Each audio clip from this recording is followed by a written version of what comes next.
This is a divine world we live in with a lot of opportunity. It's just we have to actually physically take action. So people doubting you is a form of momentum. Look at what's important. Every wall I hit, I'm like, all right, what's the lessons? And it's life changing for everybody. Adam Yannotta is a seasoned finance professional, thriving real estate investor, and former teacher operating in the New York metropolitan area. Graduating with a degree in finance, Adam entered the high-pressure world of Wall Street, where he learned valuable lessons in managing money and thriving in challenging environments. His success allowed him to retire before the age of 40. Now he has a beautiful wife and children and a life that most people only dream of. And he's here today to share with you his business wisdom, life advice, and talk about a wonderful variety of topics and what it all means. Oh man, AJ Nick, coming from you, it sounds so much better. I love it. Did a little bit of voiceover acting back in the day, auditioning in Hollywood and stuff, and like a regular audition where you're going to be on the camera. Maybe 60 people go and one person gets picked because they take all the headshots. Oh, we're only calling in 50 people because it's a lot of time.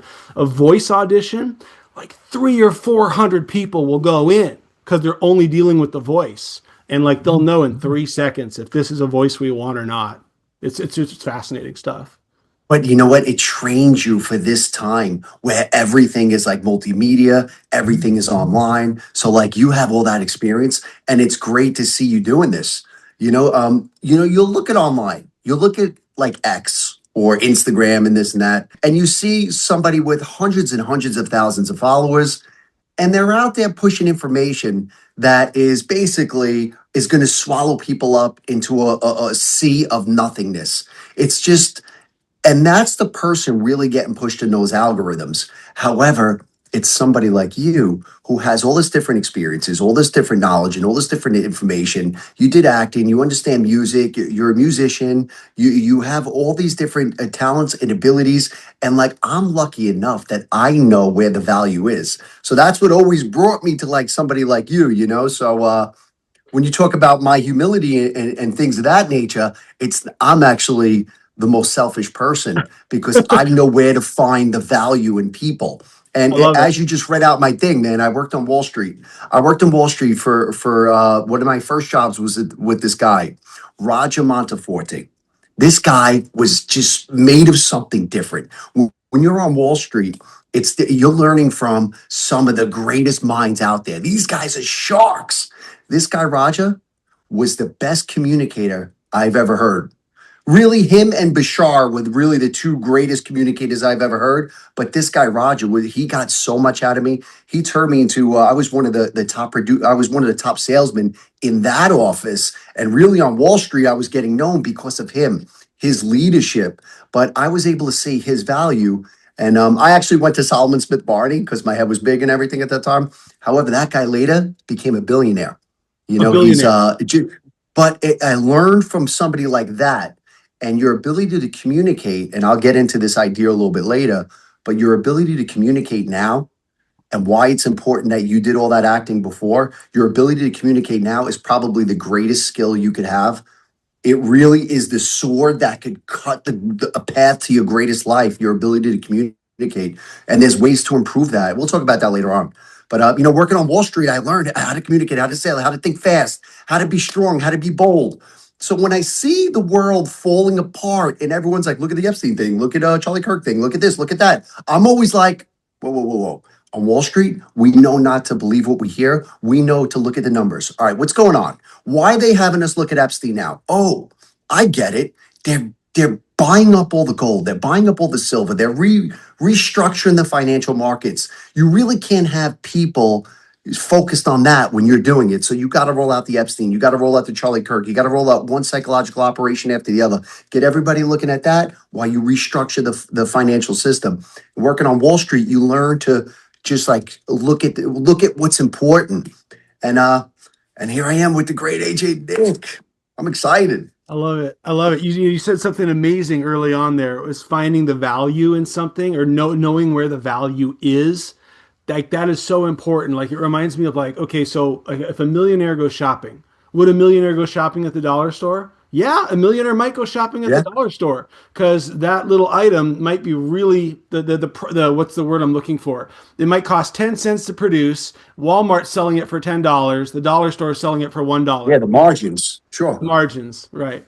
So it's like looking for the value is so key, and then communication. I'm in a point in my life now where I found you on X. I'm really grateful for that, and I do love like success culture, and I like the hustle and the grind and learning and growing. And I went from I call it from Rideshare to riches, even though riches is relative, right? Like I'm not even quite a paper millionaire yet, right? Nice. I don't have a lot of cash reserves because I got crypto scammed, right? So, but I hustled hard in rideshare, and I still have the pink fuzzy mustache that they give you as a souvenir, right? Yes. And so it's like I saved my cash doing that, and then when I got a call from my mom and dad, I don't think you know this story, do you? No. I'll make it really quick. So I was a broke wannabe actor, really empty apartment floor. Now, I'm not making this up. I had a folding table, my laptop. I was about to get a fridge that somebody was donating to me, and I had a mattress pad and my clothes. Like that's it. That's really it was a really. I'm like, how am I going to pay rent? I really want to succeed in Hollywood. That's all I knew is I was hungry to succeed in Hollywood, and I got into background acting. But Uber launched right around that time. And I prayed a prayer. I was like, God, please help me succeed. I feel like a failure. I got $30,000 in student loans. My dad did pretty well in real estate, and he had his ups and downs, but I feel like a failure compared to my dad and other people I see and my mentors in life. And I really got humble. And I read my Bible. I started going back to church, but I really started just focusing on my connection to the divine and God and attracting what I'm really focusing, right?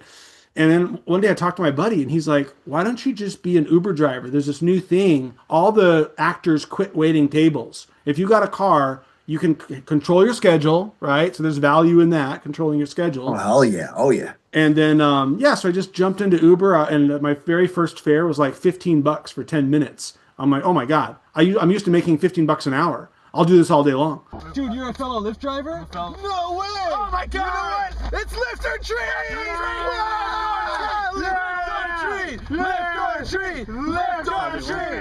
And then I got good at tax deductions and saving. And then my parents called me and they said, we got this old family fourplex in Utah by the lake because we have overdue taxes. It's 12 hours away from California. We don't have a responsible manager in this small town. I said, I'll go. I'll do it. Like I just thought about it for a few minutes. Like I'd be really stupid to lose a fourplex property that needs a little bit of love and rehab. Oh, yeah. And try to be a wannabe actor / Uber driver when Uber's paying most of the bills. So anyways, that was my big decision. And there's been no looking back. I just moved to Utah and it feels like home. So I've been really happy. Man, but I tell you, the duplexes, the triplexes, the multifamilies, the 4s, the 5s, the 6s, up into the 8s, those were my bread and butter. Really? Now, what I did was I was actually a school teacher too. I was a coach. Coaching and sports, that was like my passion. I was going to be a coach. I have a finance degree. I have an education degree. I have an economics degree. I have a master's in education. And I went for a second master's degree in administration. This is to be principal of a school or superintendent of a school district. I was really going that route. I was a coach. I was a good coach. Some of my teams, I beat NBA coaches with my travel team. Wow. And it was very interesting. So I had this interesting life growing up, but my bread and butter was while I was doing all this, I was scraping money together to buy one investment property. My first property was a condo. It was like a small condo. It was like basically a 1 bedroom, but it was like a studio. It was like a loft. So the downstairs was like, it was like I was like, let me just stretch and grab this property. And this was like 2006, 2007, I believe. Anyway, I got to learn the process of real estate. And I said, oh, wow, this is interesting. And in my book, I talk about the idea of following your excitement, following your passion. You hear it all the freaking time. But let me show you how it works in action. So this is what I did, and I write about this in my book. Robert Kiyosaki, I always loved his books. I read his books. He was always like, buy assets, buy assets, buy assets. And it kind of programmed in me to buy assets, as you did. And he had us a conference in New York City. I wasn't going to go. I was like, I don't feel like going, or I do want to go. It's exciting, but I didn't go. But I was like, you know what? I do want to go. I kept saying, it was actually a free conference, believe it or not, which was great. I go there. There's hundreds and hundreds of people there. Anyway, I met some kid there. And this kid, I sit down and he's talking about real estate. Now I'm talking about I have a condo. He's like, no, man, you got to invest in apartment buildings, multifamilies. This kid taught me the whole game, brought me out to certain locations. And if I didn't go to that Robert Kiyosaki event, I wouldn't have met this kid. So Wow. when you have like a certain excitement, you got to like go for it because it's something there. This is a divine world we live in with a lot of opportunity. It's just we have to actually physically take action on those opportunities. So I went to the Robert Kiyosaki thing and followed my excitement. I listened to Robert Kiyosaki, and then I met this kid. This kid showed me multifamily properties, investing in them. Before you knew it, AJ, I wound up buying one building after the next, after the next. This was 2008, right after the crash, 2009, right after the crash. Everything Now, was now on these sale. properties, oh, these properties were pennies on the dollar, but I was so scared, so nervous that they actually doubled by the time I started buying them. Like I could have really, but however, I bought my first property and I was making cash flow. The properties out where I was buying was around New York City. They were in bad areas that were up and coming. I bought one building, it worked out. Then I scraped together money, bought a second building. I'm like, ooh, this is working out. Grabbed a couple of partners. Then banks started calling me and things started falling in my lap. I bought millions and millions and millions of dollars worth of property. In my book, I give you like a little idea. I owed this bank. When you're dealing with that kind of money, you're dealing with sharks sometimes. Yes. And one of the loans I got was like a loan, like they only lend to people that have millions and millions of dollars. And they were just like, I was annoying them so much. They were like, all right, just give this kid a loan, whoever, you know what I mean? They gave me a loan. I signed it. I get this loan, but there was a lot of time bombs in it. Now, what happened was when COVID happened, the interest rates came down.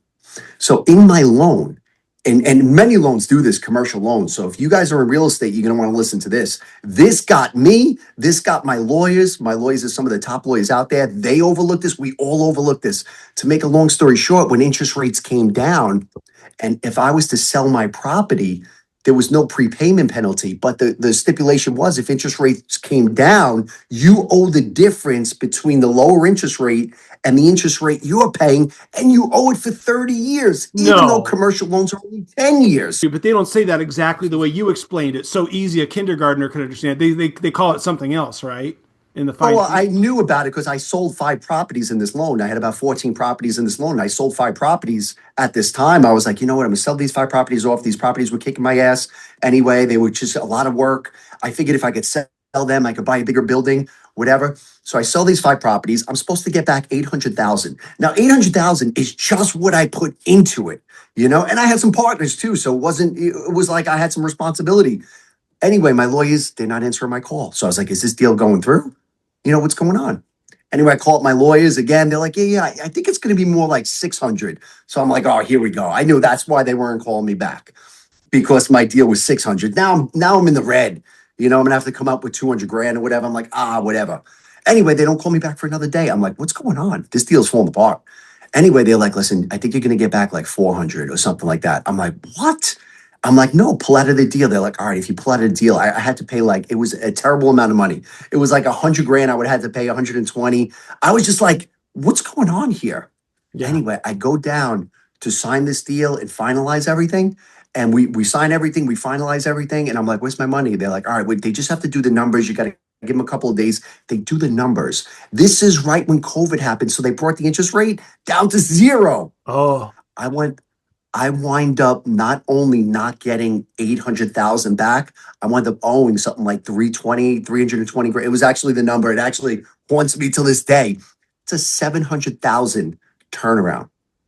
And I was like, you got to be kidding me. The bank actually felt bad that they did that, and they didn't make it up on other things. Like they actually allowed me to sell some other properties. These properties went up in price big time, and I was like, am I gonna have to pay this beat tax? They were like, no. So it was, but they got me for $700,000, and I was like, what good could come of this?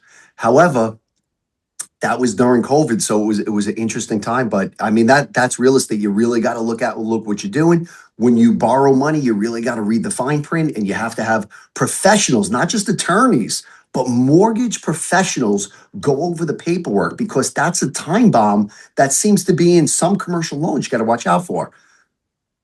And here I am, man. But that was a beating that I had to mentally get over and battle. But those were the numbers I was working with. You know, I was millions and millions and millions of dollars in debt. I had properties that paid it, properties that cash flowed. But as you know, properties, any day could be a $10,000 day. Any day my heat could go off. We have 2-degree weather now, and I'm still sweating with properties I have. Like, oh my God, am I going to get phone calls? Right. You know, pipes freeze. You know the deal. Yeah. And in New York City, you get that all the time.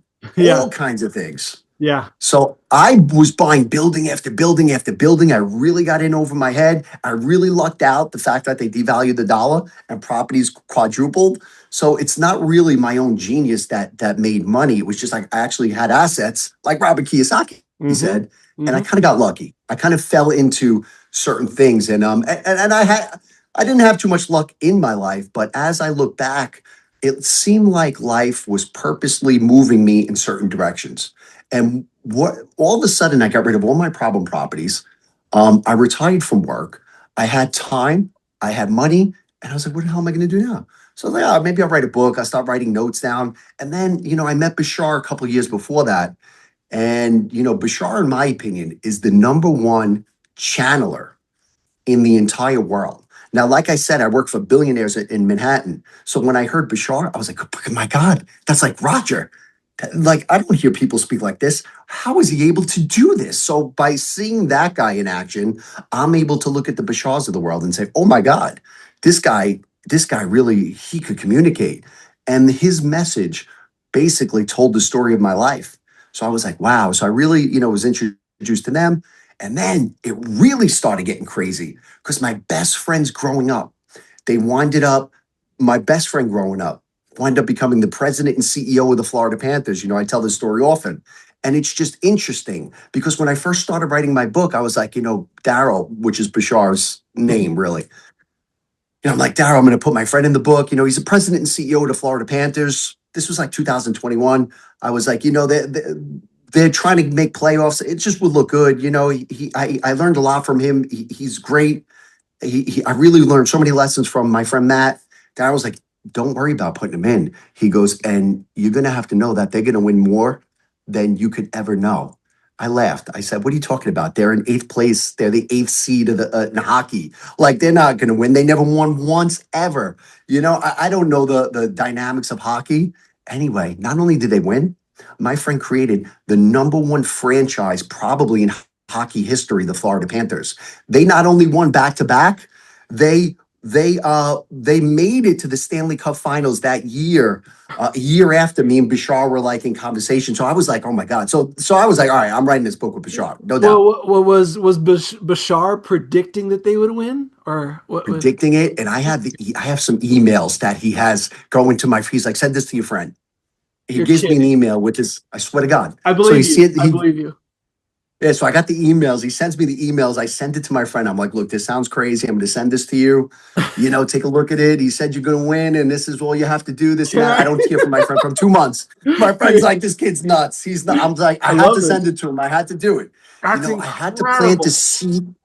And now my friend Alex Rodriguez just bought the Minnesota Timberwolves, which is interesting. And his first move was to get my friend to be the president and CEO of the Timberwolves. And where who knows what he's making now? You know, he's making well into the 7 figures now. It's just amazing to see that. Not only that, I had a student of mine. This kid came from war-torn Africa. While I'm writing my book, while I'm going on, this kid goes from war-torn Africa. I was his teacher. Now, he was a high school player. He was good in football. I just wanted to get the kid into school because he had something about him. Like, you wanted to do good for this kid. He had some kind of like, it's like a knowingness that these kids have. It's a humbleness. It's a knowingness. You could tell this kid was made of something different.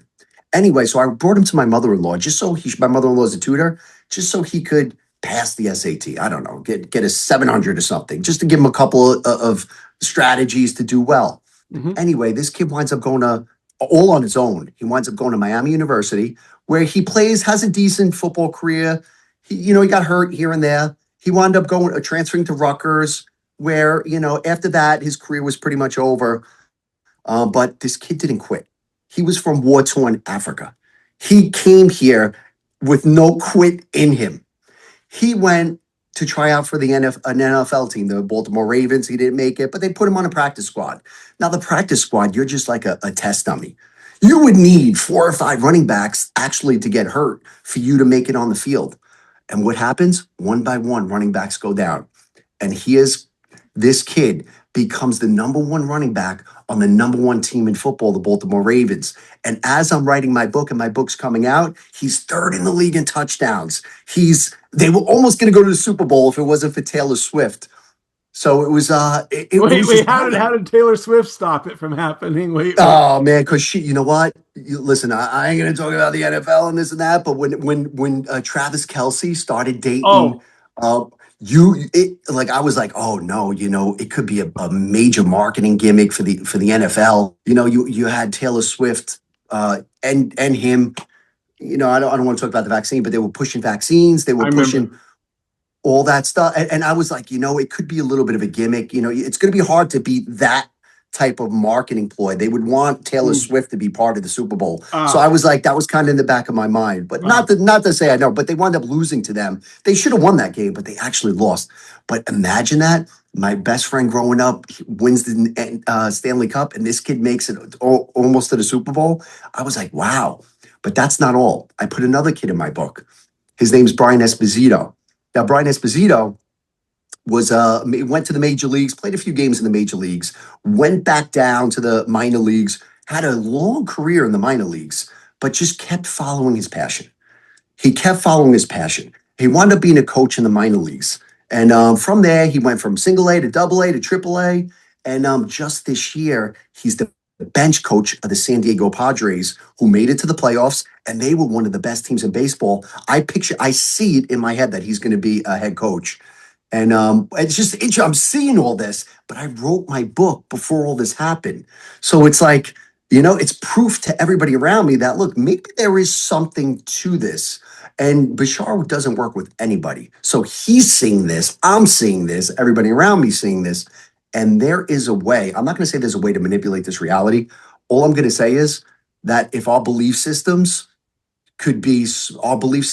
could hack our belief systems in a certain way, we could perhaps manipulate this reality where we could bend the will of the world in whatever direction we see fit. So I will say we can manipulate this reality if you don't feel like saying it, because I'd like to share now 3 quick things that happened to me where manifesting became really real. Like, in such a way, it was undoubtedly the belief that started the process. And so it's like you hear people teach this. They say, you can't just wish for an elephant to show up on your door and then an elephant's there, right? But one time I did wish for something to show up at my front door, and it did. And there's an explanation behind it. That'll be the 3rd story. But the first one, I was back to the struggling wannabe Hollywood actor. At this time, we were living at the Clio on Alexandria, 345 South Alexandria in Koreatown. We had 5 people living in a 2-bedroom. So one guy was in the living room, and he just put like a cheap old shower curtain across the living room. Oh, yeah. And he would just sleep in there. Of course. It was funny because we had 2 and 1, and I was in the room with a guy named Jonathan. Jonathan and I had almost the same last name, so we felt like cousins. And one day I read The Think and Grow Rich, maybe for the 2nd time, but I finally read it all the way through. And I said, one of the best books ever. I'm going to do this exercise. I'm going to write on the paper how much money I want to make, what's the time frame, what's gift or service am I rendering to the universe, right? Because the universe isn't such a crazy place. It's going to put $1 billion in your pocket just for thinking about it. But so what service am I giving? And I go, well, I'm an actor. I'll do my best at my acting ability. This is so cheesy, but I'm like, I'll act my best, right? And so I really did this. And I said, I want to make $1,000 in 7 days. That was the time frame and the money. And that was big for me because I was used to making $8 an hour, and $500 was a good week for me. So $1,000 in a week would be great. Well, I made $1,000 in a day, 2 days later. So that was on a Tuesday. On the Wednesday, I get a beep on my phone. It's my booking agency. They said, oh, you're going to be on Let's Make a Deal. You're just an audience member, but you have to show up, looking good and wear a costume if you can, blah, blah, blah. And my roommates go, I just got a beep to be on Let's Make a Deal. He doesn't have a car.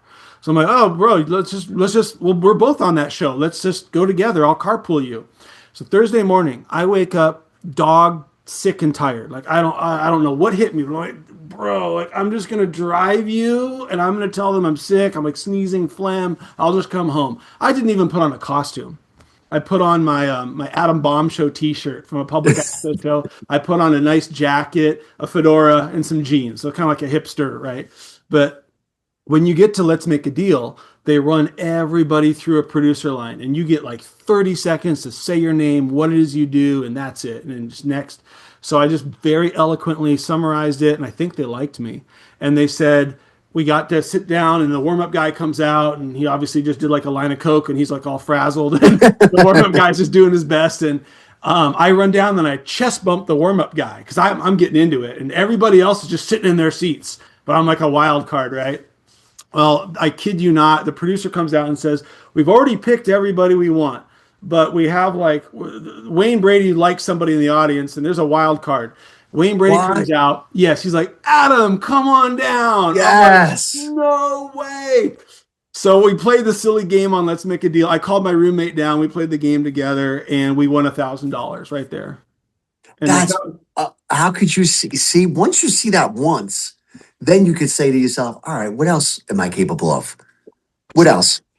And I almost went home sick and tired. I almost just canceled. But when I got there, yeah, that's what I did with the Robert Kiyosaki. And your brain starts thinking, wait, this could be my opportunity. This could be my chance. I should move in this direction. And then even though it hurts, like I was in physical pain, like I was so sick and tired. But then it's like I just psyched myself up, and I'm like, I didn't feel sick anymore. It was incredible. Well, then the second thing was I wanted a piano really bad. Moved out here to Utah, fixing up the property. No piano. I just have my rinky-dink plastic keyboard from a long time ago. It's just getting old, and I was craving a piano. I missed the feeling of touching the keys. Someone owed my dad a long time ago when I was 5 years old. Someone owed my dad about $3,000. And they just said, can I give you a piano? And he said, sure. So all of a sudden, I'm 5 years old, and it's really important that I get piano lessons. My dad's like, this piano is going to pay for itself. You're taking piano lessons. You're going to. That's divine. And so after a year of thinking about a piano off and on, one day I get a call Saturday morning. My buddy's moving. He's a good friend, and he got a promotion at his job. He's got kids moving into a bigger house. So I said, it's Saturday morning, but I'll be there, bro. He said, don't worry, there'll be pizza. I said, I'm on my way. So we move everything into his new house out here in Arizona. In the backyard, which we hadn't explored yet, is a beautiful upright 1930s piano just baking in the hot Arizona sun. It's getting dust, and I'm like, let's play this a little bit. This is like 95% in tune. Bro, what are you going to do with this piano? Well, I don't really play piano. I was going to flip open the lid, pour dirt in it, and plant flowers. And I'm pulling out my hair. I'm like, sacrilege! No, you can't. That's a mortal sin. I'm a musician. Like, I'll buy this off of you. He goes, bro, you're my friend. You can just have the piano. So I manifested the piano. That was like an act of service, right? I gave something for it. But the weird one, the third one was, I'm establishing my music room now. I have a drum set. I paid a friend to build me a drum set. I got my piano. I got some old guitars. And I'm like, I need a PA. I need a public address, plug in cables and put out my speaker. But like at the time, like I just don't have money for a PA. So I just focused on a PA. Like I want a PA. I kid you not. So there's an explanation as to how this PA showed up in a box on my doorstep. About a year prior, my whole entire fourplex got booked out by this agency called Summit Series. They do like these rah-rah motivational events. They talk about topics and whatever. And Summit Series booked out my whole property a year ago prior. They were sending like food and snacks and supplies for their team and electrical equipment to my property. And I wasn't even here while they were renting my property. So it's now a year later. The box shows up. It's addressed to Summit Series. It's a PA. I'm like, well, real estate law, if this sits here for 30 days, it's mine. So I email the contact person, and they're not answering their number. And I say, hey, you got a box here. Do you want this? No reply, no response, nothing. Like they didn't even care to talk to me. Hey, I got a PA after 30 days. It just showed up on my doorstep. It's amazing how this reality works, but I do think the structure of this reality is not natural. For example, I give this example often. You have the sun and the moon. They're completely different in size, completely different in length from Earth. However, they appear to be the same size in the sky. And that's not natural. We have so many different numbers That if any of them were off the tiniest minuscule fraction, we wouldn't have a universe. Right. And you start to see all these numbers, all these miracles, all these abnormalities, and you say to yourself, there's no way this could be natural. It's mathematically not improbable. It's completely impossible. Yeah. So what reality do we live in? The structure of it is completely perfect. Now, the only thing that makes this reality imperfect is the fact that there's imperfections. There's quote unquote evil. Mhm. However, the evil and the imperfections, they force us to make them perfect. And it's the journey is the destination, which is one of my secrets in my book. You have to try to make this world perfect because there's imperfections. That is really what makes this world perfect. If there were no imperfections, you wouldn't need this reality. You could just stay in heaven and floating in the ether. You know what I mean? Instead, there's imperfections. So you have to take action to offset those imperfections. And the experience you have in making the imperfect perfect is what makes this reality freaking perfect. And that's how I see it. And that's why I see a lot of magic in my life. That's why you see a lot of magic in your life. Amen. It's not sexy. It doesn't sell. You're not going to get a lot of followers talking about this. If you come on here talking about Kim Kardashian's ass, you'll get a lot more followers. If you're talking about brain rot or the psychological operations being run on us by our leaders, Yeah. you'll get a lot of followers. But if you talk about the structure of this reality and the fact that you can manipulate, you won't. That's why people are so programmed. And you have people looking for extraterrestrials. Where's the extraterrestrials? Where's the extraterrestrials? I too did that. I was like, where are they? Where are they? But then I realized, you know what? There's so much magic here that I no longer need to look for magic anywhere else. There's a lot of magic around us. And my life has been always struggle, financial struggle, physical struggle, all the time, everywhere, every which way. And once you get over that, and not get over it, you never get over it. You still get your ass kicked every single day. But once you start seeing the magic, it makes those experiences somewhat purposeful. And I'll give you an idea. When I was a high school basketball player. Brings it across. But Demetrius Williams sticks right with him. Yannotta spots up for three from the corner, and he drops it home. And my back was terrible. Would always go out. I was in the chiropractor most of my life. And getting adjusted, getting fixed. And I was always mad because I feel like that cut my career short. And I was always like disgruntled about that. However, I became a coach and I coached this kid, Zach. And it's funny because Zach looked like me a little bit. And I coached him in basketball. And I really made this team like one of the best teams on the island, Staten Island, where I'm from, New York City. Anyway, this kid wound up having back problems. He's like, Coach, my back, I have back problems. So I was like, all right, Zach, you got to go to my chiropractor. So I sent him to my chiropractor. This guy, Dr. Stephen Mendola, that guy's an angel. Coolest guy ever. When I was in high school, I remember he would talk about girls with me and stuff. He might have been in his mid-20s or late 20s. And he was talking, he was like the older brother you never had. Anyway, this guy, I sent Zach to this guy. And the guy wound up getting Zach, into shape where his back was no longer hurting him. Zach made it to the major leagues.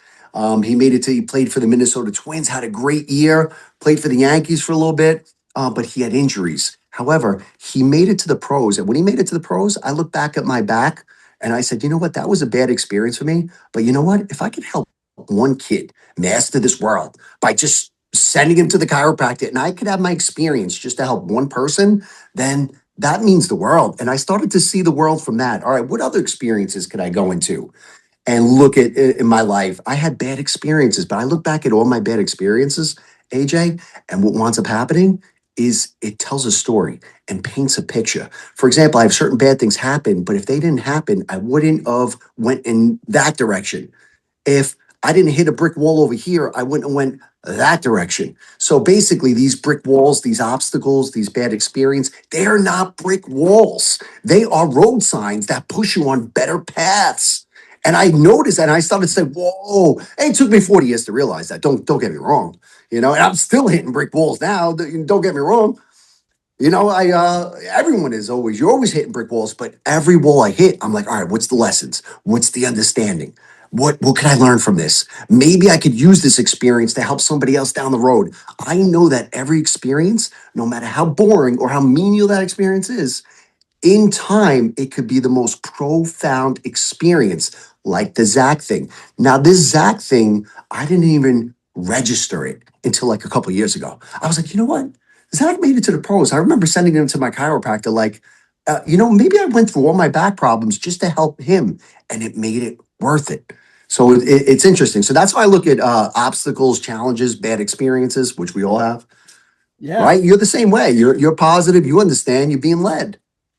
Yeah, I mean, there's so much we got to unpack. We have to talk about miracles. We have to talk about the jewel you found on your walk in the first chapter of your book. Yeah, that was wild. That was wild. Daryl Anka and Bashar. I've only seen clips of them on YouTube. And growing up Christian, I would just call myself a healthy skeptic with anything that kind of doesn't line up with what I learned. But then wait a minute, I might have to unlearn some things. My pastor's not perfect. He might have said a few things that don't exactly make sense because that's his beliefs, right? So we get just things ingrained into us to where it's like, well, this is the way I am because this is the way it is, and that's what my religion says, and that's what so and so says. It's like people believe things that aren't even true. Like we could go into the moon landing, or we could go into COVID, and we're not going to do that. So when you first met Daryl Anka, were you a little bit skeptic about the concept of Bashar? And then when he predicted about the team winning, did that sell it for you? Because that sells it for me. I was there to prove him wrong. Wow. I was there to prove him wrong. I thought it was the stupidest thing I ever saw. I thought channeling was absolutely ridiculous. It Me seems too. to be demonic in Yeah. demonic in certain ways. It's something that people shouldn't probably mess around with unless they're balanced. I think it's completely. I thought it was completely, a farce, and Yeah, yeah. I don't know what was going on. So I wanted to prove it wrong. But that's the thing is like people can psychologically dupe themselves into believing something, and you can get someone who's really good at faking. And I'm not saying this on Daryl, but I'm just saying there can be charlatans, and there can be people who they've lied to themselves so much they believe their own bullshit, right? And They so believe their own bullshit. Yep, yeah, and I mean that's like the Jim Jones cult. Remember, everybody drank the Kool-Aid absolutely. because they believed Sure. the BS or the belief system, like as Tony Robbins calls it. So go ahead. I'm sorry. Continue what you were saying about Daryl Anka. So here's the thing. So the channeling is nothing crazy. And this is why I like Bashar, because Bashar says, I can't prove to you that this is real. This could be a figment of my imagination. This could be just some kind of, again, this could be a figment of my imagination, as he said. So he says, everybody has the ability to channel. And I do think, as far as Christianity is concerned and the ancient religions are concerned, I do think there is a way to achieve a certain level of, I'm going to call it Christ consciousness for argument's sake. It's known to be the crossing of the hemispheres of the brain, which I believe the cross could perhaps represent in a certain way. Sure. You you have 33 vertebrae, and I know Jesus died when he was 33 years old. You have the sacred fluid that goes from the sacrum all the way up the spinal canal to the claustrum. And it's funny because you have Santa Claus going up and down the chimney. I think that's also a reference to this idea of Christ consciousness. So what happens is when you get that spinal fluid up the spine into the claustrum, it unites both hemispheres of the brain. Now, when you follow your excitement, I think you unite both hemispheres of the brain. Some of my friends were the best athletes in the world, Major League Baseball players. They had a certain knowledge and knowing and understanding. And I think they were able to just tap into this extrasensory perception where ideas and inspirations and psychic abilities, they know where to move before the ball came, where to move. And and Bashar says, that's channeling. When you do what you love, you get into the channeling state. So the channeling is, even though he brings forth what he believes to be is an extraterrestrial, which sounds absolutely mad. And for me to talk to people, they're like, what are you talking about? How are you into this stuff? But I don't care about the ET stuff. All I care about is the information that comes from it.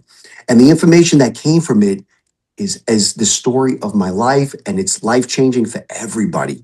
And there's some things that he says where I'm like, oh, I doubt this a little bit, but it winds up coming true. But after he said that about my friend and my friend winning like that, then I was like, all right, let's just say it's the extraterrestrial agenda. And I'll say it like this too. Let's say ETs are trying to take over the world. Or What trying to if help us, maybe. Maybe they're trying to help or us trying be to help better. us, but I'm from New York City, so I'm skeptical about everything. I don't trust anyone. Let's say the ETs could manipulate us in certain ways and have us, create this extraterrestrial agenda down here. Now, if they could come down here and infiltrate us, what if we could infiltrate them? And I don't mind talking to demons or talking to aliens. I understand that there's certain beings that are alive for whatever reasons they're alive. Let them be. That evil person that kicks your ass, they're your nemesis. Yeah. They're Well, your hey, enemy. Like Batman Jesus, has the Joker.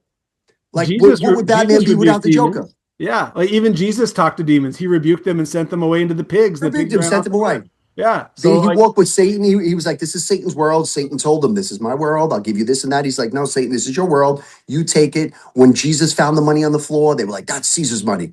He didn't say, no, it's my money. He said, listen, give to Caesar what's his. Give him to that. All I'm saying is that there's a different way to live. Let them play their Game of Thrones. Let the evil people be evil. Let them learn on their own. There's some reason, some symbiotic relationship with evil that you have to leave it there and let it do what it has to do.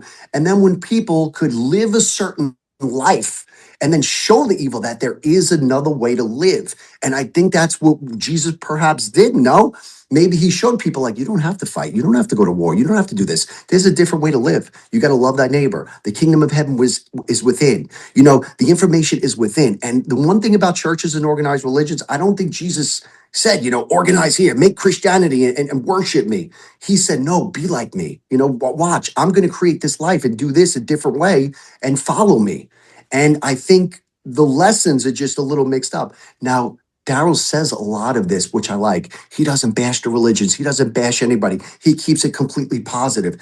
So I like that because I think Christianity, is a beautiful foundation for anyone to have. I grew up as a Protestant.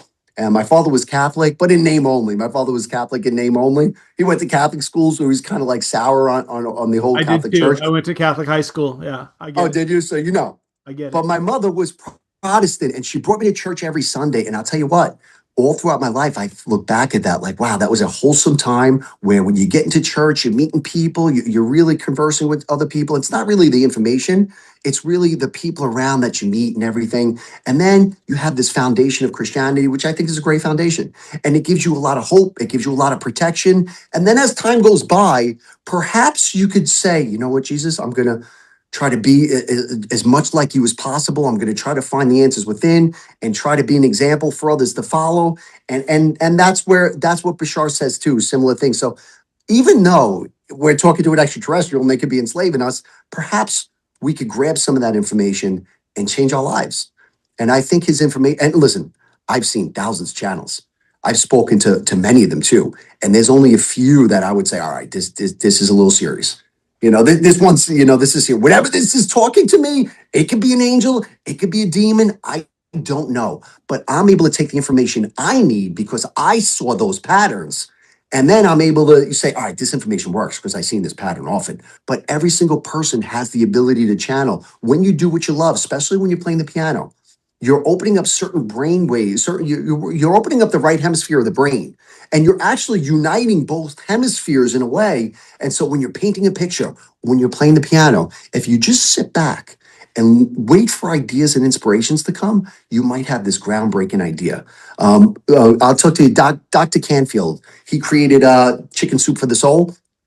He needed $100,000 and he didn't know how he was going to get it, but he put the dollar amount in his head, like you did. You wanted $1,000. I put a dollar amount where I got that exact dollar amount. Actually, I got more than that. However, it was 2 years later, but it was just like putting the numbers in your head is very important. It seems to be a key to manifestation. When you have a certain number in your head, like I need $100,000 or I'm going to die. I need $100,000 or I'm going to lose this house. All of a sudden, you open up to the ideas and inspirations and ideas that allow you to maybe get that.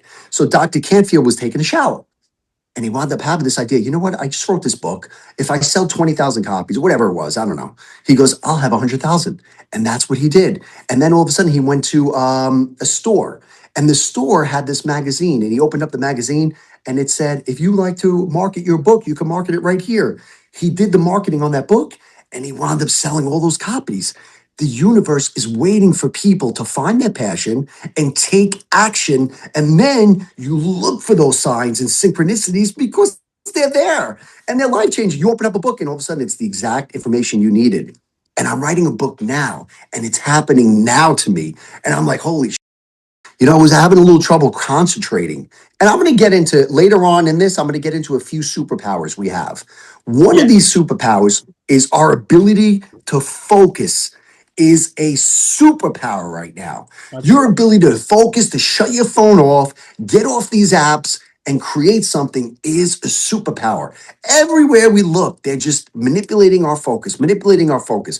Epstein, you're getting a steady drip of psychological operations. 100%. You're getting Charlie Kirk. Then right away you'll get Venezuela. Then in perfect timing when that runs its course, yeah, they'll throw another one in there. Then they'll throw Epstein in there. That'll be another 2 weeks. They've been using Epstein since 2017. That's why I'm a little wary of this stuff. I'm not saying it's not true. I know a lot of it is. I spoke to Epstein survivors. However, they're using it in certain ways to manipulate Bitcoin, to manipulate this, that, and the other thing. And just our focus is not this thing that we should just take for granted. Our focus is a superpower right now. So now I'm improving my focus. I'm doing focus meditations. I'm exercising, doing high intensity interval training. That's a very interesting concept because what your body's a plumbing system. So when you get the blood flowing, you get your blood flowing, and all of a sudden it gets to your brain, and you're getting more ideas and inspirations, and that's how this game works. A lot of it's biological, neurological. Your biology, neurology, once that gets on track, your ability to focus becomes that much better. So you got to watch your diet, you got to watch your sleep, and that's it. But your ability to focus is a superpower. I think that could be the title for a great book. Focus is a superpower. And it could be your next great book. I mean, I've got Influence is a superpower right there. That yellow book on the shelf. Haven't even finished. I think I have that book. You have it too? It's Influence I don't is have Your that, no. Superpower by Zoe Chance. Yeah. No, I don't have that. I wanted to ask you because I have a wacky question here now. So this is Orgonite, right? And we're talking about crystals a little bit in your book. A lot of people don't know this, but Orgonite has like a magical property, right? It will block EMF frequency. I didn't believe this at first. So I went out and I spent $30 on an EMF tester.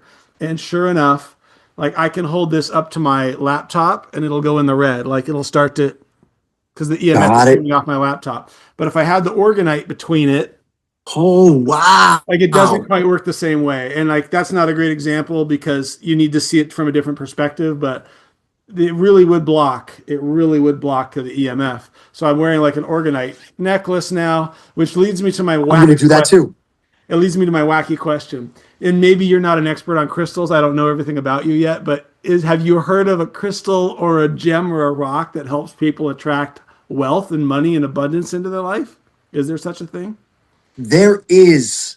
I don't know if listen, it's said to be that certain, you could actually go to a crystal shop and they might tell you that, sometimes your birthstone could have certain potentials. I don't know. I actually found the crystal I found when I was listening to Bashar.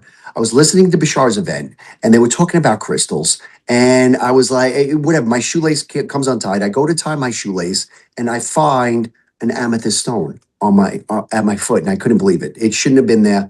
And I didn't even want to write about it. I don't even like telling people about it. That's my story and something near and dear to my heart. But that was my synchronicity, I'll call it, to say, wow, maybe there is a purpose of me working with Daryl. Now, I didn't know the amethyst was my birthstone until years down the road. I was like, oh, wow, that also happened to be my birth. So it's just like, yeah, I think crystals, I think our leaders know the properties, the power of these properties. I think gold, gold and silver, the properties of that. Exactly. So I think our leaders know this. The crystalline structure of certain crystals allows you to store so much data you wouldn't believe. So that if you have an amethyst crystal, it could be a storage of data. So they think crystals are actually like you'll call them like US, what do you call it? You call it like chips, chips of knowledge. So you could actually read the history of Earth through certain crystals. It's a strange concept. It's a strange idea, but the vibrations of Earth get recorded in crystals. That's how magical crystals are. I don't know. But if you ever see Superman, the movie Superman, Yeah. it was all based on crystals and things of that nature. Kryptonite and but yeah, they're very magical, it seems. When I found that stone, I wear it around my neck. I have it with me. Usually when I do podcasts, I have it in my pocket Hmm. just for protection. And I don't know if it works. I don't know if it was a fluke. I don't know if it was weird, but whatever it is, I found it. And it feels like I have power, That could go, So that's yeah, all that matters. that can go back to the placebo effect too. Like if it's That's it. placebo or if it's a crystal, it's working, whichever one it is. Exactly. Who I keep it in my cares? pocket because it works. So Yes, and beliefs in general are yeah, the most researched component of medicine. You just said the placebo effect. When you talk about pharmacology and medicine, they have to run placebo trials because your power of belief will make the medicine work or not. So it's interesting. But wow, that's great. I'm actually going to get some of that. No, I'm going to get that because I think that's going to help with a lot of the frequencies that are hitting us. I yeah. do think we they can manipulate us, our biofields. I think we spoke about that in the next space a few times with you there. Drake is said to have Orgonite all throughout his house because he knows that it blocks EMF. And I met Drake a while back. He was in one of my Wow. rideshare, like 30 minutes. I got to talk to him and his girl at the time. But have you had any miracles happen in your life where it's like, holy crap, thank you, God? Like, could you share a story of any time that something comes to mind right now? Yeah, listen, there's been a lot of miracles. Again, some of my worst nightmares turned out to be miracles. And, I'll give you one, my back injury. I had a back injury. Now, this would happen. I always have back problems. I told you. Through wear and tear, I had back problems. My back would always fail me, always fail me. Anyway, I had to get back surgery. So I get back surgery. Now, I never missed a day of work. But when I go into work, right shortly after my back surgery, a few days after my back surgery, and I wound up breaking up a fight. I was a dean, and there was two football players going at each other, and you got to protect the football players. The football players, if they get to a fight or hurt somebody or really get in trouble, they lose their scholarship. Their whole life is down the drain. So my job as a teacher was really to protect everybody, but to really watch out for the athletes. Make sure they weren't doing anything stupid. Make sure they're not getting in trouble. Anyway, these two football players go at it. I break up the fight, but destroyed my surgery. I couldn't walk. I was in the hospital, emergency surgery after that, or a third back surgery I had after that. And then I had a third back surgery. And it's the same thing. 7 days after my third back surgery, I got rear-ended by a Ford 150 Velociraptor. It was the biggest truck in the world. And my daughter was in the car. She was young at the time, and my wife, and we got crushed. And I was back in the hospital again. I was like, I can't believe this. What good could come out of this? However, because of all that happened, I was able to find the Bashars. I was able to write this book. I couldn't walk. I couldn't do anything. I was able to just really focus and meditate. And that opened me up to inspirations and all kinds of different ideas that flowed through and allowed me to write that book. So I said to myself, Jesus, that was a miracle that happened to me because I was able to write that book. I was able to bring some of the top pro athletes in the world together, the top CEO in sports, the number one channeler in the world. And really that came together. And I have to say, that's one big miracle. It's one miracle. And not only that, as I'm writing the book, these people are winning championships. These people be, the best running backs in football. That's berserk. That is absolutely berserk.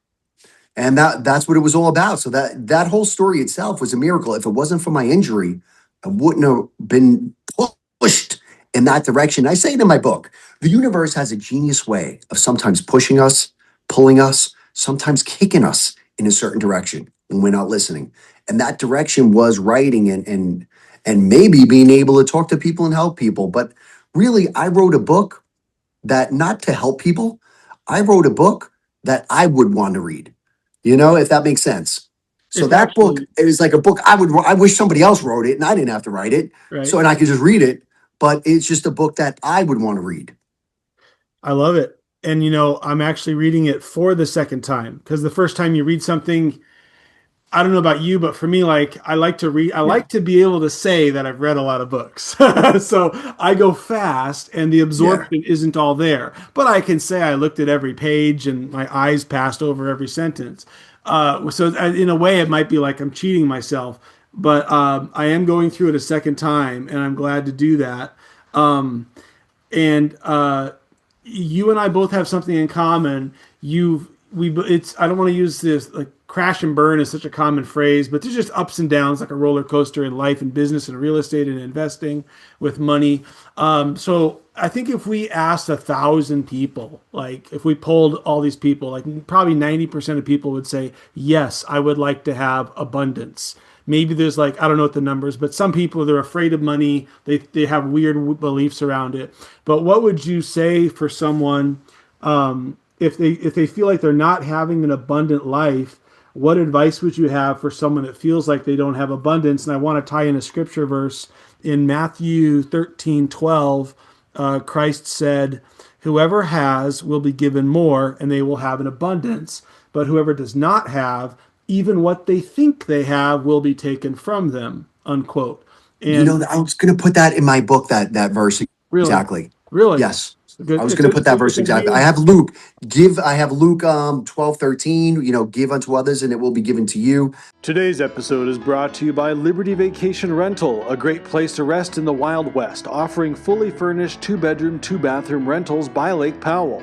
And available for long-term renters at a much lower rate than California prices. Visit the link in the description below for your next vacation. I noticed, and that exactly what you said. When you feel like you have things, and I say the universe seems to be a loving parent because I always was looking for more. I always was looking for more. However, if you ever really think about it, if you have, like we have eyesight, right? Like, how would you pay $1 billion for your eyesight? Yes. You'd be blind. If I could have $1 billion and be blind, I wouldn't want it. I wouldn't have any fun. People can steal it. I had a blind friend a long time ago, AJ, and he had to count his money in ones, right? Because he couldn't trust people if they were taking a 5 or a 10. And his name was Gustavo. He came from like a wealthy Brazilian family that owned a bank, but he was a blind wannabe actor in Los Angeles. I haven't seen him in years. But anyways, go ahead. I wouldn't trade his money for his blindness. I wouldn't do that. Exactly. You wouldn't trade your eyesight. So I guess you're already a billionaire. We're already billionaires. We're already rich. We've been programmed to look at money and look at things and look at cars and look at all this. However, you wouldn't give $1 billion for your eyesight. You wouldn't give $1 billion for your legs. How much would you pay for oxygen? We are quite abundant down here. We're just programmed to be in this freaking rat race where we're looking at everybody else. And that's programming that you got to overcome. And right when I started to overcome that programming a little bit, things started to find me. Money started to find me, and I always had a lot of blocks with money. So I was always like working hard, getting money, investing, losing money. Then all of a sudden, things started to turn around, and when I felt good, more money came. When I reduced my money, when I was like, my checking account was low and I was buying houses that I didn't have the money for, then bad things would happen. So I realized that money has a certain power. So everybody has to do this immediately. This is how I had to get over my blocks. I call it in my book, the greatness account. You got to have a greatness account. That's basically an account. Maybe it's a money market account, an account that you can't really get your hands on the money that fast. Maybe it takes you a few days to get. So it's not like an ATM. But if you were to sit down with a top wealth advisor, they would have you put together this account. It's basically an account that you're going to just put money into and never, ever, ever take it out. Come hell or high water, unless the greatest opportunity comes around. Because money, there seems to be magnetism with money. There seems to be an energy with money. So when this account started to build, and I had this online bank, and in my book, I give you this example. And I was putting like $50 a week in or $100 a week or whatever, something where I wasn't going to feel. And I kind of forgot about it. I look at the account 3 months later and it was investing in the S&P 500 and it was like at like $1,200. And I was like, I think I was putting like $50 a week. And after 3 months, it was like $1,200 or $1,500, let's say, for argument's sake. And I was like, whoa. Well, that's interesting. I didn't even know I was investing that. I didn't even know that money was coming out of my account. So I increased it to $500 a week. And before you know it, that account started to grow. And this is where it gets interesting. So now that account was growing and I started to feel the energy from that account. I started to really feel abundant. And this is when I had real estate. This is when I had money.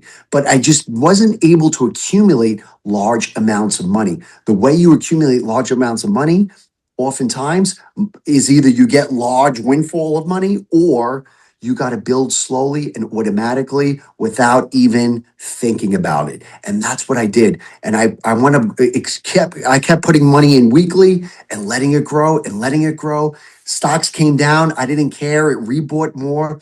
So you got to do that. You got to make this greatness account. That account got to 5,000 to 10,000 to 15,000. Now the count is, the account's up there.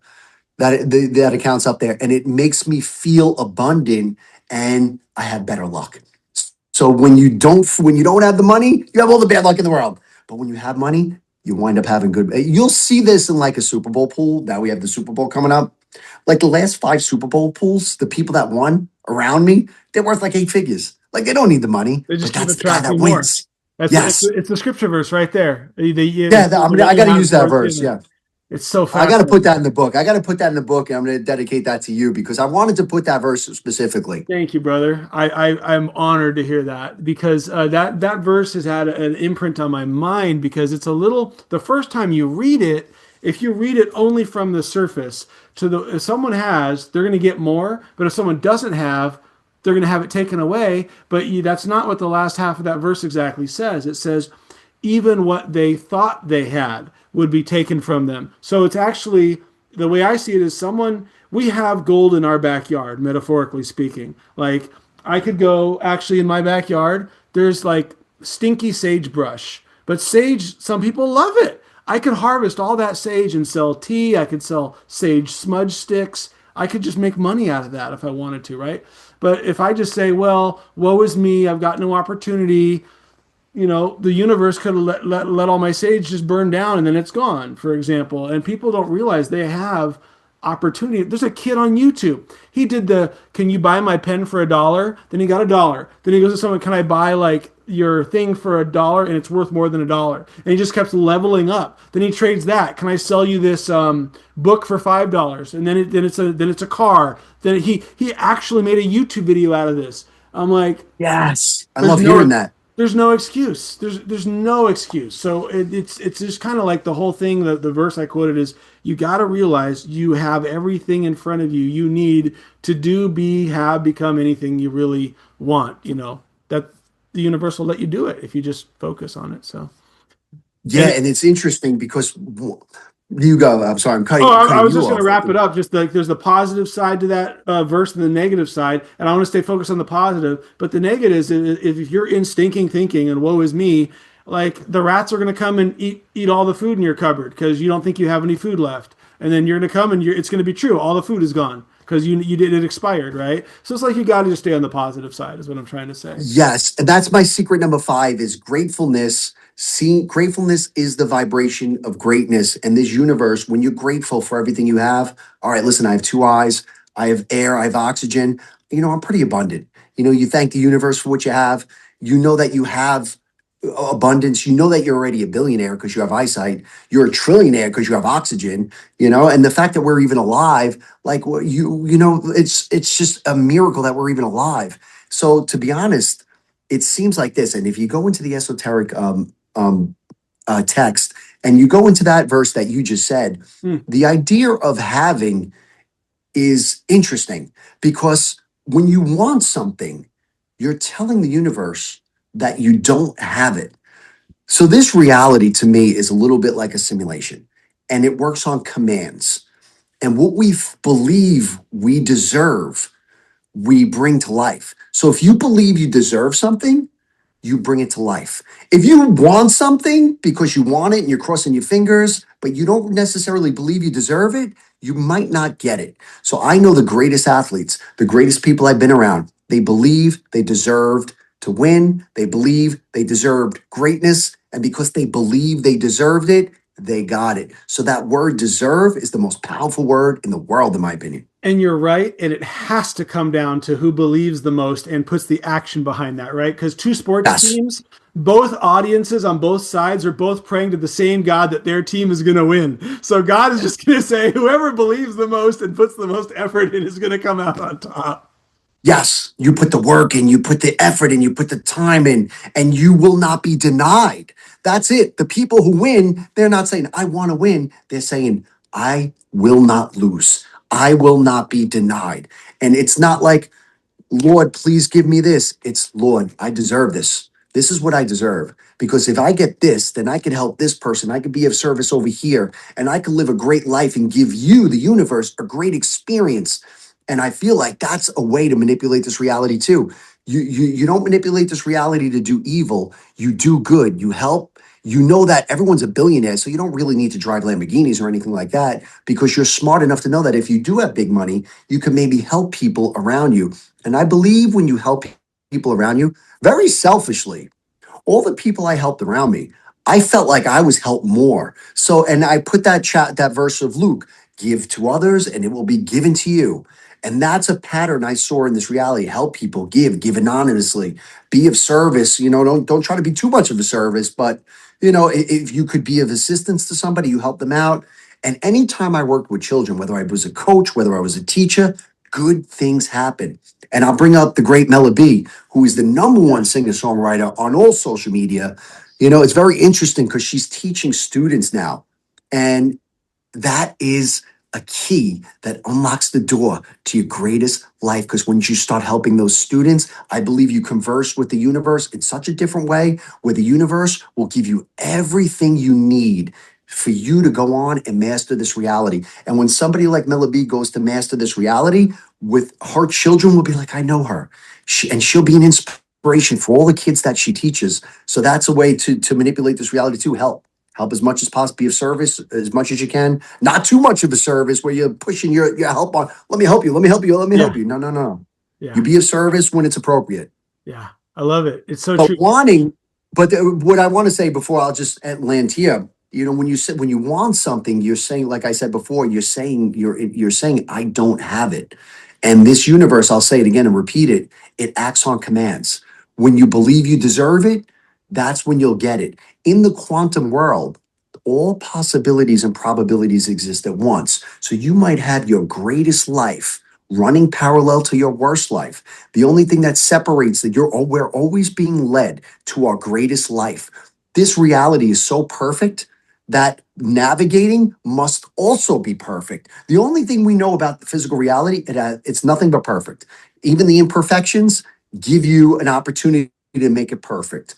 Since you've basically reached a retirement level of income in your early 40s, I'm getting into my late 40s, and I've kind of crashed and burned. I've got a fourplex, but it's like I feel cash poor sometimes, and I've got cash in the bank. But when you look at what you used to have, it kind of hurts. So I want to talk about this whole concept of like a setback is nothing more than a setup for a comeback. You talked about the over leveraging in your real estate and then getting on the hook with the weird fine print that they had. And then you talked about breaking up the football fight and that hurt your back. And then that introduced you to Daryl Anka. Are there any other moments that come to mind where you could talk about where you had a huge setback and then it turned into a comeback? So I was rocking. I was 32 at the time. I was buying a property, apartment buildings.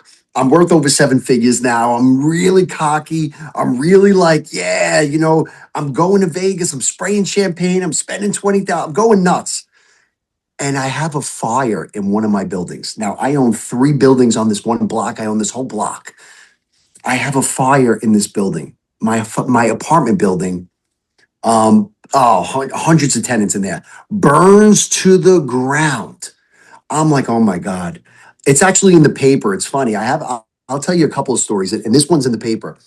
So 87 firefighters put out that fire. I thought I burned down the whole block, and I own 3 buildings on this block. And I was just like, oh my God, these tenants were beautiful. And now they're all displaced. And it's very interesting. So I had this, that was a setback.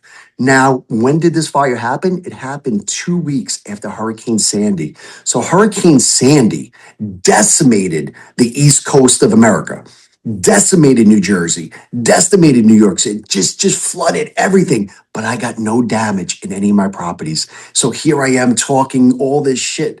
Yeah, look at this. I survived this. Like I was like Noah in the ark or something like that.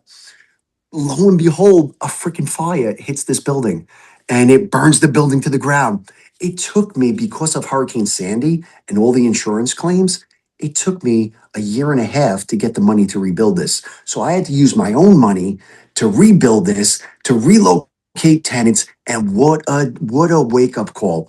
Here I am cocky. Here I am getting crazy. And the universe has a way of bringing you down to size, not to break you, not to destroy you, but to really make you a little more mature in your efforts, in your being, really. And that's what it did to me. It matured me. And I really had to rebuild. Now I rebuilt this building. I learned how to build. This investment that burned down wasn't the greatest building. It was a lot of headaches. If there was a building of mine to burn down, I would have maybe chose that one, believe it or not. Yeah. That one. There was a few more before that I would choose, but that Yeah. one was up there. And I wound up learning how to build and this and that, but it cost me a year of, not only that, I had a mortgage on that. So I had to pay the mortgage. I had to pay insurance. I had to pay the water. I had to pay the electric. I got hit with these crazy bills. It was, I lost at least $1 million on it. However, I got the insurance money to rebuild it.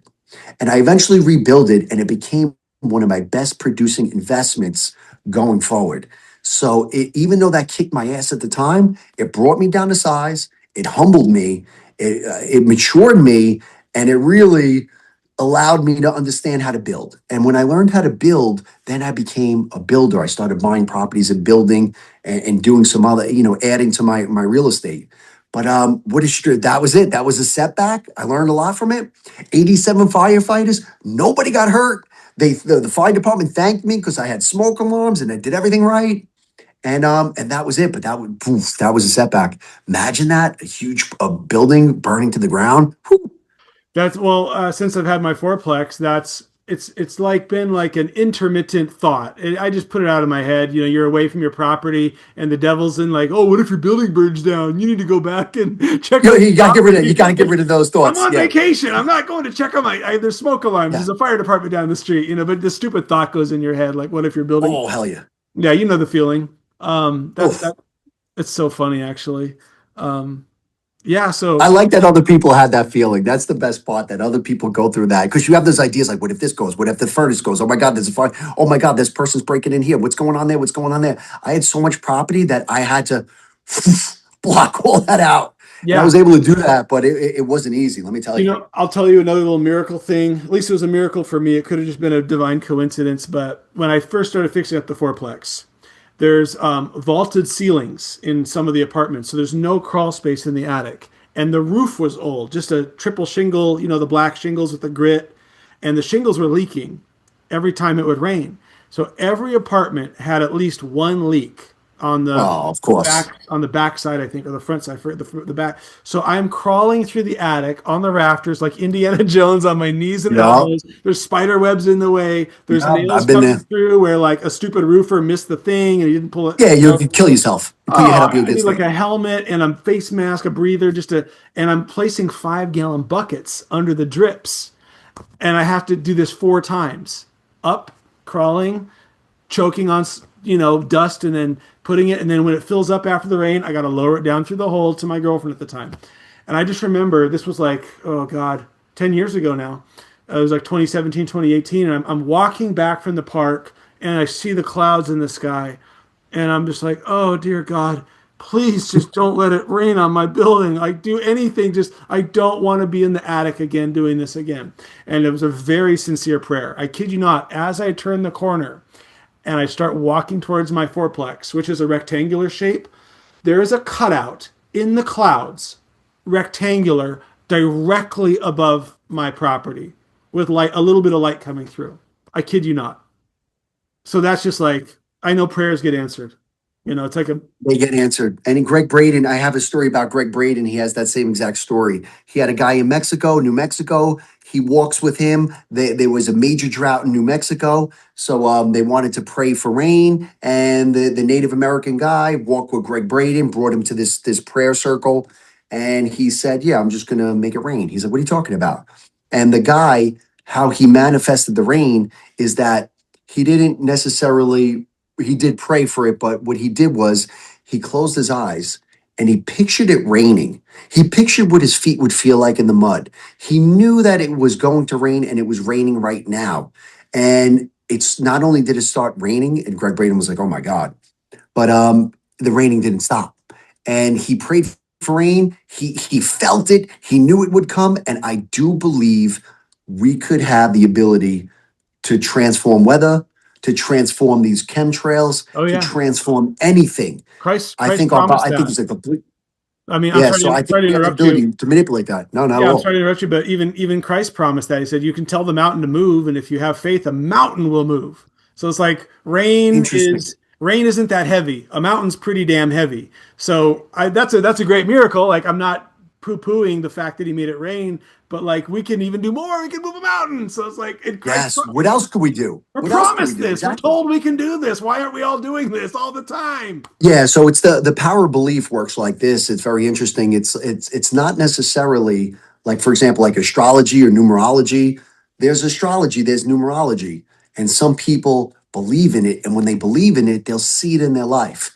So what we start to see is that these things aren't necessarily, these things could be permission slips for you to use them as tools, and the tools don't work unless you believe in them. And the esoteric idea is seeing is not believing. Believing is how you see. Now we have a certain part of our eye where light comes in and then goes to a data processing center, our brain. And based on our beliefs seem to be a funnel system. Our beliefs create our reality. So you have 8 billion people here living 8 billion different existences, running on 8 billion different programs where they might have somebody. Me and you might have different physics in our reality. We might have different perceptions in our reality. And whatever we believe we see, we see.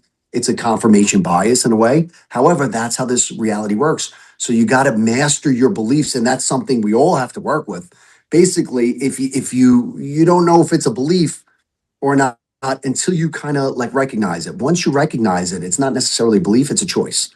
So if you're having blocks financially, like so many people have, I have to go back and say, why do I have blocks financially? Even though I was doing well and stuff like that, I always felt like right when I was about to hit the cover off the ball, I got, I had a fire. Something else happened. I got to a certain level and then I got my ass kicked. Hey everyone, I've got to cut in on this point that Adam Yannotta is making because I got some redirection in my life lately, and I think this might have happened to you as well. Have you ever been misunderstood at your job, your workplace, and you got let go? Well, that recently happened to me. I was hosting exclusively through a platform called Airbnb. You probably heard of it. And there was a weird misunderstanding with one of my guests, and they got really nasty about it. And they found a way to get me terminated as a host on the Airbnb platform. This was a massive redirection. But the good news is, about a week before Christmas, I went to my good friend Levi's house, and his sister said, why don't you just sign up with this other service called Evolve? Evolve connects out to 10 different travel companies, including VRBO, Booking.com, Airbnb, and more. And they charge a smaller fee than Airbnb charges. I checked, it's true. So what turned out to be a nightmare and actually gave me butterflies in my stomach for almost a month turned out to be a huge mixed blessing. And now I'm on track to run my business at an even better rate and get more customers. So when redirection comes your way, just be patient and trust God and look for the best in everything. By the way, my Evolve link is below. There's a referral bonus if you click the link and sign up. Check it out, and you can comment below in the description if you'd like some coaching or some help running your short-term rental business. I do consulting. That's what happens. So I had to go back into saying, I remember my mothers used to always say, money is, money's the root of all evil, and all those different beliefs that are programmed in our psyche, deeply ingrained in our psyche. We got to try to overcome them, and that's not easy. But once you have a belief, once you understand what the belief is, then it's really a choice on whether or not you want to accept that or not. And this reality is so malleable, I think, that it's very hard to go into our past and say, all right, this is true, this is true, this is true, because history is so skewed. But what you can do now is go into history and pick out the parts you like. Pick out the parts of history and religion that are going to benefit you in your everyday life. And once you do that, you can recreate your whole entire past and make it a past that'll work for you more in the now moment. People are afraid of that stuff. I think we get so used to, I call it like namby pamby Christianity. Like, I'm going to go sing the songs. I'm going to feel good. I got a warm bath. And I don't feel so good at the end of the week. I go get another warm bath at the church. Okay, that is all well and good. But Jesus didn't say following him is a warm bath every day. He said, take up your cross and follow. You can do what I do, casting out the demons, walking on the water. Like, it almost pisses me off if there's so many believers, and I like to say believers, like followers of Christ. Like Christians, I get it, but that doesn't mean anything anymore because there's so many flavors of Jesus. Are you a Mormon Christian? Are you a Lutheran Christian? Are you a Catholic Christian? Like, what's all these flavors? Wait, why isn't it all? An atheist would say, wait a minute. If you guys are the one way, why aren't you all together as one? Why are there 50 flavors of Jesus? And how come none of you are walking on water? Jesus said you should be able to walk on water. Jesus said you could heal. How come none of you are doing that? And I'm like, this is an obvious question. Like, anyone can ask this question. And I think it's not meant to be judgmental, but it's meant to get us thinking. Because what did Jesus say? He said repent, but pent comes from the Latin word pentir. Pentir means to think. So rethink, or Wow. actually, yeah, does that make sense? And we're not Yeah, using that does. we're not using our mind power enough. And I mean, everyone's big on biceps, but who's big on their brain, right? It's interesting because the etymology of the Bible really should come into play a little more. You have to read the and again, there's so many different components of Christ that you could actually go into it and say, you know what? I've experienced this part of Christ. I experienced what Luke said. I experienced what Mark and Matthew said. And I'm really and you start to through your life after 40 or 50 years on this planet, you start to really understand the patterns of this reality. Where if you go ahead and read the Bible, you could probably know what's good, what's written by people in a balanced state, and what might not be so advantageous. There might be things in the Bible that just don't resonate with you, and then you could get rid of them, and you could almost form your own belief systems around your experiences and what you think Jesus might have known and said. So everybody could have their own relationship with this idea of Jesus, in my opinion. And that's beautiful because that's becoming like him when you're rethinking what a perfect being would be doing on this planet.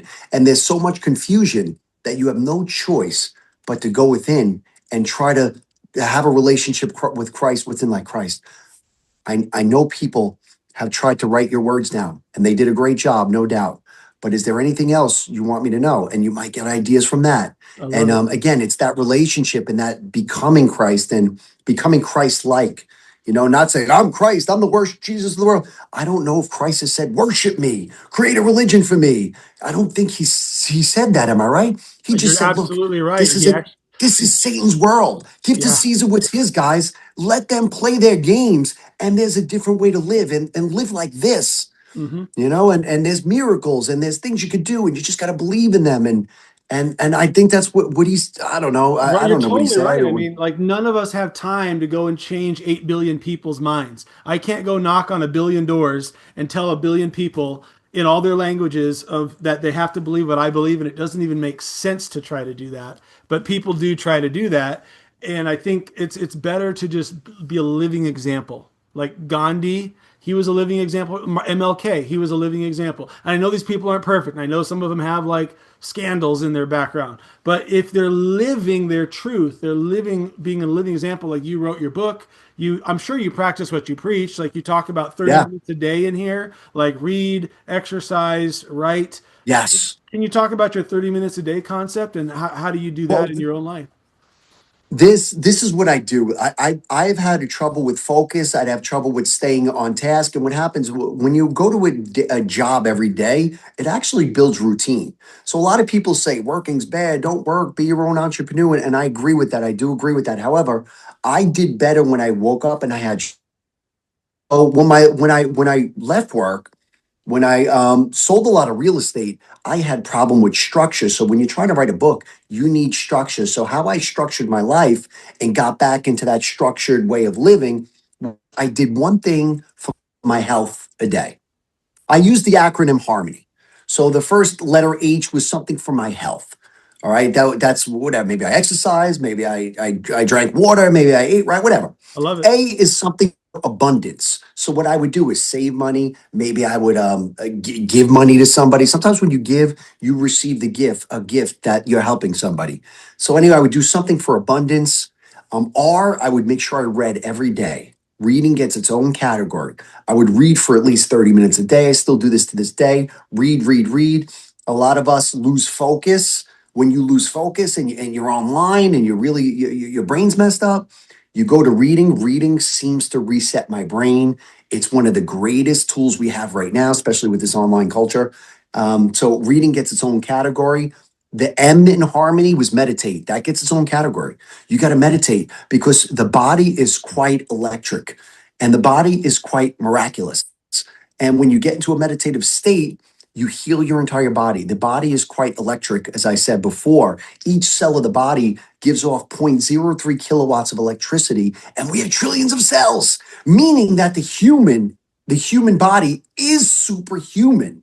So if you have cancer, if you have disease, if you have anything, you could increase the electricity and perhaps get rid of that. So meditation allows you to use your cells and use your body in a way to make it its own med bed. The body, you don't need med beds. The human body is its own med bed. I taught anatomy and physiology for 10 years straight. And in it, I learned so much about the universe, about God, about everything, because the body is perfect. If I was going to talk about the structure and function of the liver, I'd sit here for 2 days talking about it. And at the end, people will realize, oh my God, the body's magic. How does the body know what to do? How does the body know how to keep homeostasis? How does the body do what it does? It's a complete and utter miracle. So meditation helps you get in touch with your mind and body. It helps. There's something called brain heart coherence. When you have brain heart coherence, it gets you in a certain meditative state and a certain brainwave state that allows magic to occur, that allows healing to occur, and allow all kinds of different feelings and emotions and balance and restoration. So the body is its own med bed. So meditation helps you tap into that idea. The letter O is, I don't know what happens first, but when I organize around my house, when I clean, good things happen. I don't know if I clean. I don't know if good things happen, then I start cleaning, or I clean and good things start happening, but there's some kind of link. So If I'm true. cleaning, good things start happening. So organizing is that gets its O. And N is H-A-R-M, meditation. O is organize. N is new, doing something new. Do something new. It stimulates the brain. Learn a new skill.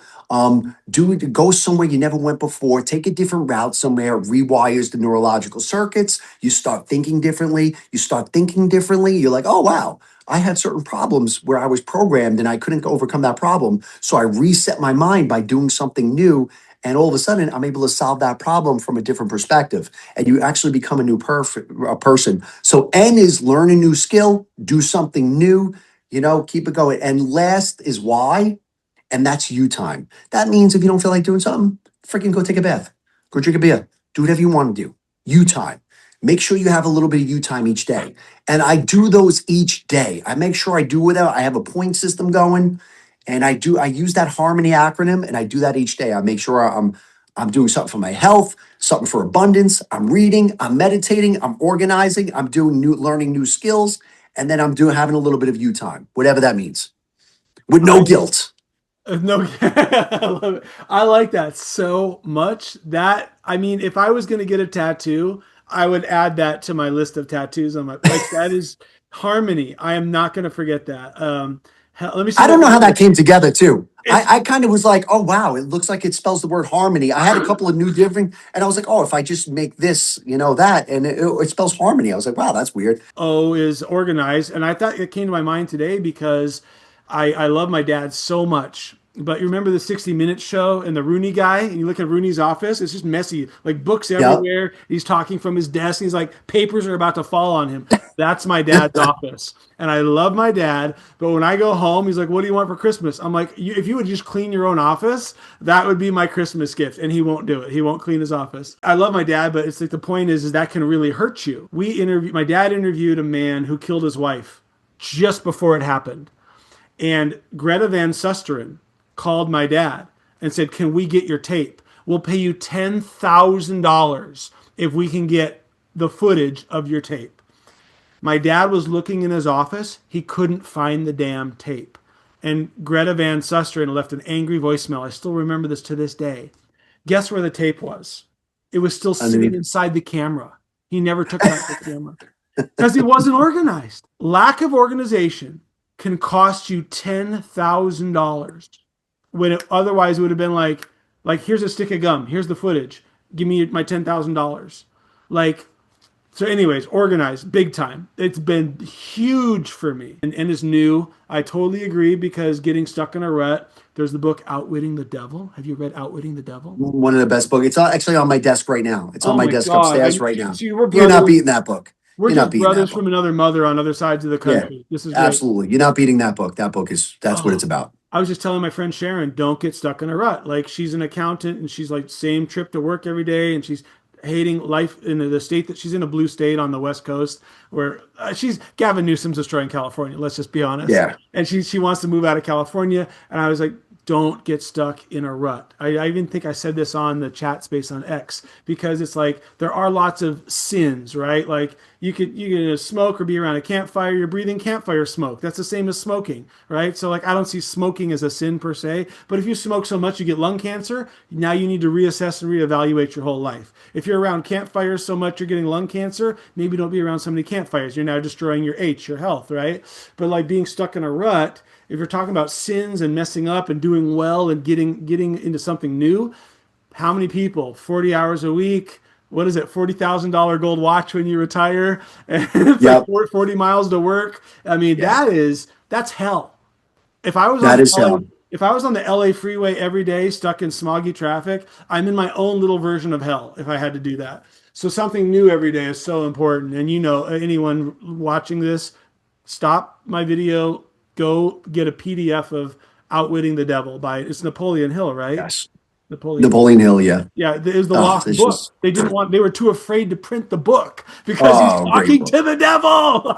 Yeah, he's talking to the devil. But you know Talking what? to You the got to devil. outwit the devil. We don't do that around here. We don't smoke, we don't chew, we don't hang around with those who do. I hope this is a fair question. If you could only pick one of those 7 secrets from your book, what is the most transformative secret from the book, in your opinion? It's going to be secret number 7. This is Bashar's baby. This is his formula. It's really a 5-step formula. And I'll just say a few steps. You follow your passion. That's the first step. You do it without any intention because you don't know why your passion is your passion. Your passion's your passion because for reasons you don't know. You take a step. For example, my passion was basketball. It was my passion. I didn't know why. I just wound up loving basketball. I wound up playing. I wound up becoming a good athlete and a good player. I didn't know why that was my passion, but that led to me coaching. Coaching led to me teaching. Teaching led to me being able to have free time to invest in real estate. Investing in real estate gave me free time where I could leave teaching. And then I was able to have free time to write a book. So it was basketball, my initial passion, that led to me being able to write this book and just to be able to do what I want to do whenever I want to do it. And it was all because of basketball. So I didn't become an NBA player, that was my intention. I wanted to become an NBA player. So I always thought basketball led me in the wrong direction. But then when I look back at my life, oh no, it led me into the most fulfilling life. If I was an NBA player, I wouldn't have my wife, my children. Perhaps I wouldn't have what I have now. I wouldn't have been able to write. I wouldn't have been able to do what I want to do when I want to do. I had a very fulfilling life because my passion was basketball. Now, secret number 7 is you follow your excitement. You do it with no intention at all. You don't care what it looks like. You do it because you want to do it. And I'll just tell you a story, Rio. Let me tell you how something like that looks like.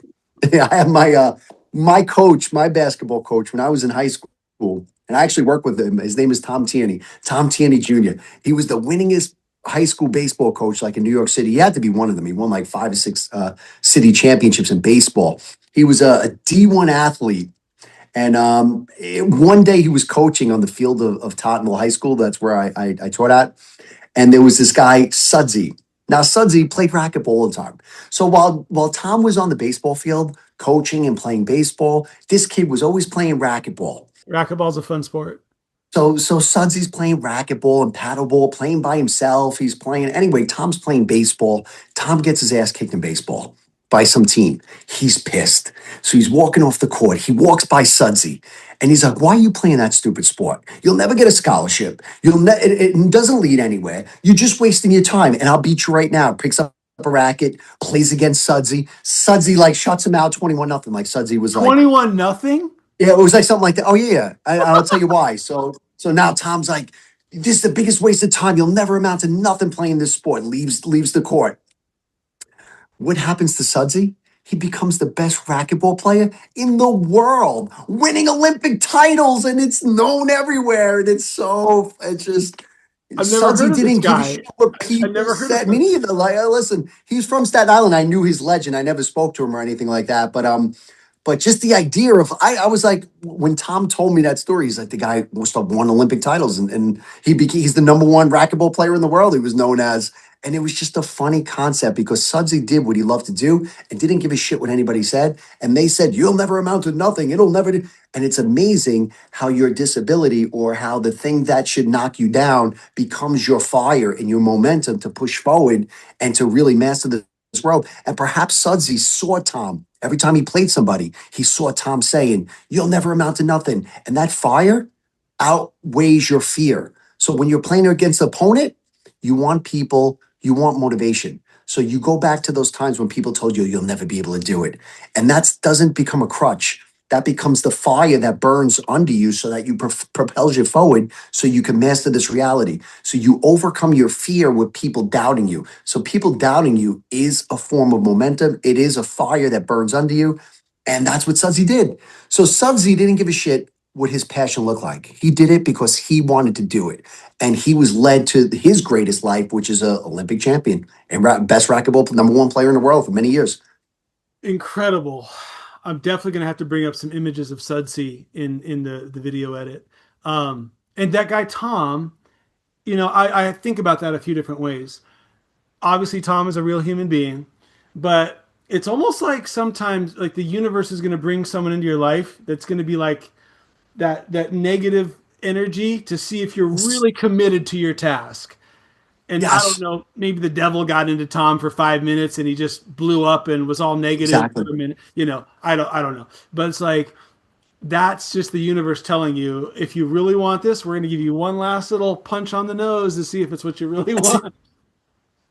And the universe tests you and see if you can handle it. All right, it gives you this, it gives you that, it beats you down, it knocks you down. And if you still continue your passion, eventually the universe, the seas part, and everybody steps aside for the person who knows where they want to go. And that's what always happens with a person who knows where they want to go. And when you have that excitement, when you have that feeling that you want to wake up the next day, that's what life is all about. Most of my life, I was like, I didn't care if I woke up the next day. But there have been periods of my time where it's like, I wanted to wake up. And when you want to wake up, like right now, I want to wake up, which is not all the time. Sometimes I just want to sleep. But now I want to wake up because I have good things ahead of me. And when you follow your excitement, you follow your passion, you watch the synchronicities because they guide you. You do it with no intention, just because it's your passion. You follow it. And before you know it, you're led. And if you stay in a positive state the whole entire time, you're now led to your greatest life. You're now led to magic. You now see the signs and synchronies everywhere. And that's why some people, they seem to master this world because they follow their passion. That's how it's all those secrets I have in the book could be summed up in one thing. Follow your passion, follow your excitement from one moment to the next. Now, some person may say, I don't have a passion. I don't really have that. I don't know what I want to do. Then you got to do the thing that excites you the most. And that may be, maybe I feel like taking a walk. Maybe I feel like just putting on my Walkman, I said Walkman, that's funny. You're going to tell my age from that. But, somebody said, let me just take a walk outside in the sun. And they get their coat on, they take a walk outside, they walk to the store, and all of a sudden they meet somebody. And that person could be the love of their life. And that person could be somebody who has a job offer. They could walk, and all of a sudden, out of nowhere, you have an idea that not only changes your life, but could perhaps change the world. So that's how this reality works when you follow your excitement from one moment to the next. I'm not saying follow your pleasure, which is a short term dopamine hit. I'm saying your excitement. I've discovered in my life, that's what Bashar talks about. It's his number one principle. Not only do you follow your excitement, but you look for the universe to guide you as you're doing it. And then all of a sudden, you may go to Starbucks and then you may say, you know what? Look at that painting. And you might say, oh, maybe I could paint. And then you start painting and all of a sudden it opens up a different world. I don't know. And that's how it works. Something else that's the most important thing I'm going to say here, especially in this reality that we live in, it's a little bit like Monopoly. And if you have one source of income in Monopoly, you're going to lose. The idea of Oh, Monopoly is to get different forms of income coming in. Because when I got 7. injured, I had real estate to fall back on. Yeah. I also had other investments to fall back on. And if real estate didn't work out, I had a job. I had some other things. My different forms of income is Multiple probably the Streams of most important Income thing. by George Multiple Allen. streams, yep. You know the book I'm talking about, right? I didn't read the book, but the concept is Oh, the most important average concept you can have. millionaire has 7 different streams of income. So I Yes. actually Yeah. make a trickle of money through ASCAP, the recording organization for some of my music going international. Nice, Just a nice. little, like dollars. Like I gotta get back into the music to do that. But then I have my short-term rentals. I could make a long-term rental. So there's 2 different streams there. But the Airbnb was the big thing. And so to get back to my point was, I had to follow my excitement. I wasn't excited making beds and scrubbing bathrooms and calling for housekeeper help. They can't make it today. Maintenance man isn't available for a week. I got to watch a YouTube video and fix a toilet by myself, which isn't that hard, but it's not my passion. Like, Yes. so I called one of my life mentors, who you remind me of a little bit. And he said, your degree's in communication, right? You need to get back into communicating. Your big, like, I'm paraphrasing now, but he said, my big success in life would be finding my own unique voice and getting back into my YouTube channel. And like what you said, like the universe will guide you. Like I'm just lining up interviews. Like you didn't tell me I'm too little to be on my show. You were really nice to me. You just said, yeah, brother, let's do it. And then another business guy, Andy Wergadal, who's on here. We talked AI. And Oh, I like Andy, AI Andy. Yeah. He's running great spaces, and quality. Yeah, great person. so it's lining up. I'm just getting interviews lined up, and it's all kind of seemed to coming together. And maybe out one day I won't be managing my fourplex anymore. I'll be off traveling the world, getting great interviews with people. And that's what it's about: getting multiple streams of income, different forms of income coming in. It takes a little pressure and stress off of losing a contract. I have friends of mine that they make 8 figures a year. However, they're so nervous because these 8 figures rely on one contract or 2 contracts. And things that if they lose that, they go from making 8 figures to losing 8 figures, So even though they make that much money, even though they have that much money, they're always looking over their shoulder. So he has a restaurant now. He has different forms of income coming in, multiple streams of income. That's one of the most important things in this reality that will screw you if you don't have. Whatever you want to say, this physical reality we're in is sort of like Monopoly, especially if you like nice things and like comfort. It's a little bit like Monopoly. You learn how to play the game of Monopoly. I say this, you find a job that doesn't require all of your effort. Like, for example, if you work in Manhattan, you're working 16 hours a day, and that's your life. So your whole life is there. You don't really have time to create outside that job. I say it doesn't matter what job it is. Find a job where you could pass go, collect $200, but have time to create on the side. And then when you have time to create on the side, it leads to a more fulfilling life in a way.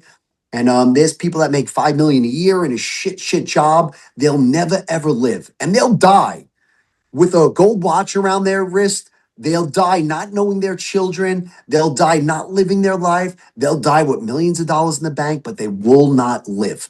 So I say, find a simple job that doesn't require all your effort, doesn't take up too much time, or a job that you could create while you're working. That's the real job.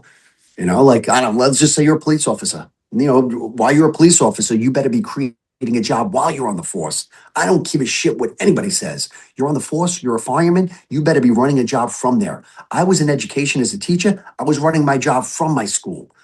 So Really? that's what How were you you got running your? Well, I was a dean. So I was a dean. I dealt with discipline issues. So I taught 2 classes, Yeah. and I basically dealt with discipline issues. But I had enough time during the day where I wasn't in the classroom where I could pick up the phone, make a call, and I had deals getting done. I had lawyers coming to my school where I was closing deals at the back office, and people were running in and out. And, I was had fax machines going and leases being sent out and everything. When I had 10 minutes here or 10 minutes there, I made sure I was always operating on that level, running businesses from everywhere I went. Do you know who Brad Lea is? Lea. He has the Dropping Bombs podcast. No, I might have heard of it. He's based I might out have of heard he's of it. based out of Vegas. I probably do. Okay, you need to be on his show. He's actually done like a blanket call right now, like submit on his website, like why you could be on the show. I Drop almost, some bombs. yeah, you're just dropping knowledge bombs, and that's what it's all about. And I was going to apply to be on his show, but I feel like imposter syndrome, right? Like I'm not technically a No, millionaire. you.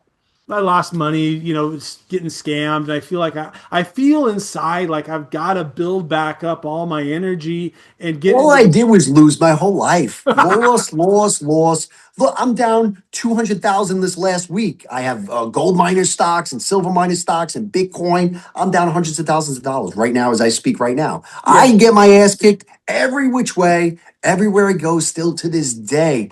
It just, I don't give a shit, really. It doesn't, it's really the lessons and really overcoming that shit. Like, fuck it. I don't care. yeah, Just yeah. push forward. Like, I just push forward now. But I know I have that too. I have that feelings too. I'm like, oh man, I probably lost more money than everybody I know, Speaking but of it's the funny. speaking of Here I am talking about knowledge. speaking of the market being down, is there any way we can ask Daryl to tap in and find out if when XRP is going to go to $10,000? Everybody better hold strong on XRP because XRP itself, they're trying to get rid of all the retail investors as best they can. They're keeping it low, but the technology behind XRP, they might be able to transport money way better than some of these other coins. And if they could do that, and if it could have that kind of utility, then they would need XRP to go to 1,000. The reason why is you can't send 1 million XRP at $1.50. You want to send 10 of them at 100,000. You know what I mean? So there's a certain technology, but I think they need the average person to get out of it. So they're going to wait, they're going to wait, they're going to wait. And then boom, you might see this thing take off. Everybody should have at least 5 or 10 grand in that, maybe 5 or 10 grand in Bitcoin. Yeah, I mean, I I was mean, always into the gold and silver. I hate to say it, but I have my post where I was like, listen, I know Bitcoin's the new gold, they're saying, but gold is the old gold. yeah, Like, it's you know what I true. mean? It has I hundred mean, thousands of years of. I know, but the silver and gold is going to listen again. What they're doing, they are manipulating the markets. They're seeing what people are using leverage. Now, I worked in finance. These big banks could see the leverage, they could see the trades. So they know when somebody's over leveraged and they'll manipulate the stock, they'll manipulate the currency, they'll bring it down, eat up that whole person's leverage, and then they're going to continue to accumulate, accumulate, accumulate. Now, this is a kind of a warning sign because silver and gold are kind of telling you that the American dollar is in a free fall. Now, if you like, for example, the Canadian, if I sent $150 to Canada, let's say, for argument's sake, the person will receive $200 in Canadian. Now, if you send 150 American to Canada, the person receives $120 Canadian. So the American dollar is collapsing. So that's showing everybody Epstein. They're showing everybody Charlie Kirk. They're showing everybody all these psychological operations, but they're not telling you that the currency is actually failing. And they're saying the failure of the currency is policy so that our exports become more valuable. But they're you really also got it could sorry, be a problem. they're also eroding trust in our own government because now everybody's like, why are we paying taxes to PDF files? Uh, Yeah, well, that's what they want. They want everyone to throw off their government so they can replace it with one technology to manage it all, one currency to manage it all, and then you can make everything very simple. We already have a one world rule. It's been a one world rule for at least a few hundred years. Probably, listen, our history is so messed up that I'm in such a dark place with our history yeah, that I got to throw most of our history out right now. All these wars don't make sense to me. None of these wars make sense. All these wars were just bankers' wars, and they had to use propaganda to fool people into wars. People aren't getting fooled into these wars now. So now they're using complete mind control to try to get civil war. You want to get civil war? And I listen, the totally government's agree. doing this. Yeah, so you're starting to see that. You're starting to see people broken up into groups They're every which way. they're You fighting see it, right? over you called me my wrong gender. Now they want to fight over that's it's not technically a civil war, but it's just two people fighting psychologically, and that could Yes, turn into a bigger thing. And the different religious groups coming here and threatening our way of life, that could turn into a religious civil war. There's a exactly. they're really trying to crumble our trust in American society. I totally get it. UK is crumbling right now, and that's a great way. If you destroy the trust in the government and the system or the Constitution, then you can also destroy the trust in the currency. Then you can say, "Oh, guess what? We've got one currency for Yes, everybody. Just use this one." exactly. The people who rule things, master manipulators. They know how we're going to react to things. So they'll create these certain circumstances where we react a certain way, and the reaction is exactly what they wanted in the first place. Like, But yeah, they want a one world currency. It's a one world government already. I They think just need a you, one world currency, yeah, and they need distrust in the they need you need to distrust American politics so that you say, you know what, let's get rid of it and redo our own politics. Let's redo everything. well, have you heard And of when you the redo everything, who do you think's doing it? They're creating it. And all of a exactly? sudden, yep, Did you hear of the Amero currency? Because Europe got the euro. So you know yeah, who Ron Paul is, right? Congressman Ron yeah. Paul. My dad interviewed him when I was helping him out with the TV show, and Ron Paul said America is already supposed to have the Amero currency. This is 20 years ago. So they can do the North American Union, Mexico, USA, Yeah. Canada, and then they were going to build a railroad because the South America goes like this. They're going to build a railroad straight up the gut through the middle of America into Canada, and Wow. the border wall screwed up their plans for this transcontinental railroad. The border wall messed that up, and then you know lack of immigration screws up also the plan for blending us all together in one big melting pot and then getting us on one currency. So the Ameros for the Americas, Euros for Europe, and the Oriento was for the Orient. And now you take 250 whatever countries and you get them down to three currencies. Now you can get down from three to one. That's easier than going from 200 all the way to one. Does that make sense? Exactly. Yeah. So the financial systems are a complete and utter mess. We have a fractional reserve system, meaning that if they print up $1 trillion, it gets lent to the banks. The banks take it and they lend it to people for 20 or 40 to 1. Oh yeah. The interest generated that equals more money. There's 100 quadrillion, mazillion, bazillion dollars out there. I've So heard. people have to know that too. So even though they say there's scarcity and there's not a lot of money, that's not true. There's more money circulating now than ever in the history of known humanity. So people shouldn't be focusing on ideology or even fighting or politics. You Right. got to be creating something and Right. get your hand into this well. You can't fight this battle being poor. You have to build an indestructible core of belief systems, of mental, really like just like mental fortitude to overcome the mind control. And then you need to have multiple streams of income, create stuff, put it out there, see how it goes, learn, get better, improve, move forward. I love it. Yeah, fighting battles is much easier when you got some money in your pocket. You have a high quality weapon, right? Yeah, right when you have money in your pocket, you're like, oh, you know what? I don't really need to fight these battles. And then you Exactly. start seeing the world from the leader's perspective, like, oh my God, this is why the leaders do what they're doing.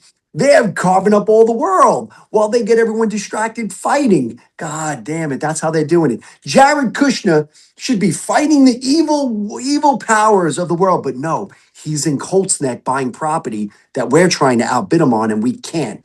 He's in all places around New Jersey, all places around the world. They are carving up the world while they push ideology. So people are fighting with each other online. People are fighting with each other all throughout this world. But these guys are carving up this world because they know more dollars was just printed now than ever in the history of known humanity. Yeah. I want to ask you about love and relationships, and if you don't mind telling the story of maybe how you met your wife, because I looked at your Facebook. I sent you a Facebook request. You have a beautiful Oh, wife. I gotta look at my Facebook. Yeah, I Oh, gotta. yeah, I don't really go on Facebook hardly anymore either, but beautiful family you have. Would you have any suggestions or advice for single people that want to be in love? Yeah, you know what? I'll be honest with you. I lucked out. That was probably the best decision I made. My wife, and I don't know how I made that decision. I was kind of just knew. It was such an inner knowing that I can't explain it. It was before I was even awake to anything. It was just such an inner. Now my wife was my friend before this. Now I actually it's kind of interesting. I dated her college roommate, so I basically was in the room with them while and I got to know my wife. I don't care if you're not married with kids and you're with somebody, that person, I hate to say this. Oh, I hate to say. Do I even want to say this? I go for The it. most Listen, the most important thing is to say you might be with somebody. However, that person, if you don't have kids with them and you're not 100% sure, you are still, you should keep everything open. Keep You're keep still your putting, yeah. options open. That's all I'm saying. And I'll Yeah. tell you why, because I had a girlfriend at this time, and the girlfriend, even though the girlfriend, she was beautiful, she was right. It was my wife who I was more impressed with. I was trying to hook my wife up with my friends, who my friends are crazy, and she would have nothing of it. She was such a prude. She was such a good girl. She was like, and as time went on, I said, wow, that's like the girl like you would marry, like her. Like, you know about her, you know that, she wasn't with a lot of guys and she's just, that's the girl I would want to marry. And I always said that, but she was just my friend. And, I wound up breaking up with that girl, and they actually had a fight, which was divine, because then me and her started talking. I said, I'm going to marry you. I went again. I was in Atlantic City. I wasn't going to go that night, but I was like, you know what? Let me just go. Let me just go to Atlantic City. I go to Atlantic City and she's there. And we wind up having the best time. And I tell her friend, I'm going to marry her. And her friend was laughing. Yeah, yeah, yeah. But my wife knew it because I told her, I'm going to marry you. I'm going to watch. And she, 10 years later, I wound up marrying her. And it was interesting. It was the best decision I've ever made. I knew her inside and out. She knew me and all my she knows where I've been. I knew she knew we just knew each other. Beautiful. So it was like, it was no surprise. So you really a friend. Friendships that could bloom into something more because you really know each other. You cut out a lot of the uncertainty. Now people are meeting online and there's a lot of uncertainty, and you're putting up a front, and then 6 months into the relationship, you're getting to know the person and really see the true them, and it leads to stress and this and that. But if you're friends with somebody beforehand and you know enough about them where you know who they are, kind of, then you reduce that. So you got to find a friend. You might be in the friend zone somewhere, but the friend zone, you got to be a friend zone destroyer at a certain point, maybe. You might be deep in the friend zone, but you might realize that person is the person that, you would Right. marry. It's not And then you a have to try bad to dig place to yourself out of start. the friend zone. Yeah, I mean, you're in the zone. It's not a bad place to start. At least you're in the zone, right? Yeah, yeah, you're really getting to know each other. And sometimes, and again, it all comes down to when you're your best person, you meet a person that will match that. And sometimes you got to be your best person. There's no point in meeting somebody if you're not, at a certain level where you appreciate yourself. You Yeah. appreciate yourself, then you could take on somebody else. And I think I would think there's also something to be said. If you're single, just keep following your passion, like what excites you, right? You talked about Exactly. like not following your pleasure, but following what excites you. And I mean, love is pleasure. And if you're just pursuing love for the sake of feeling good, that's going to wear off eventually. And if you have that Yes.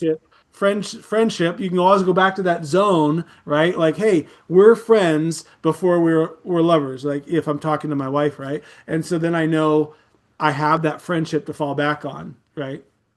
Exactly. And when you're friends with somebody beforehand, it's just it's a little different. And if you know everything about them, then you're not taken by surprise, and you just kind of like it just reduces your chances of friction down the road.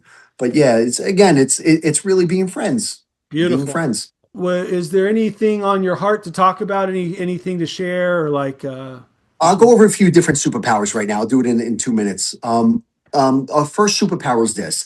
Now, our imagination, it's not some childish way to escape reality. It's perhaps the greatest superpower we have. You may not be able to fly like Superman. However, your imagination will allow you to build a plane so that you could fly, sleep. You could sleep inside the plane. Superman can't sleep and fly, I don't think. But our imagination has that type of ability. Now, when you tap into your imagination, that's where the magic happens. You probably read that in Napoleon Hill's Think and Grow Rich. That's what he's trying to tell us. Our imagination is a superpower. It's how we converse with God. God gives us ideas, then we take action on those ideas, and then we're led. It all starts with the imagination. It all starts with the thought. Read Think and Grow Rich, and it'll give you a few more pointers on that idea. A second superpower, like I said before, your ability to focus is a superpower. Every hour of yours should be like, you got to look at it like it's $10,000 an hour. So you got to say no to people. I have friends of mine who are like, let's go here, let's go there. I got to say no. I'm a yes man. I always say yes to them. But now your focus is a superpower. So when you're in that creative state, whether you're writing a book, or whether you're writing a song, or whether you're creating a business, you got to stay focused. And one more superpower, our ability to communicate. Like I said before, our ability to communicate is probably the greatest skill we could have right now.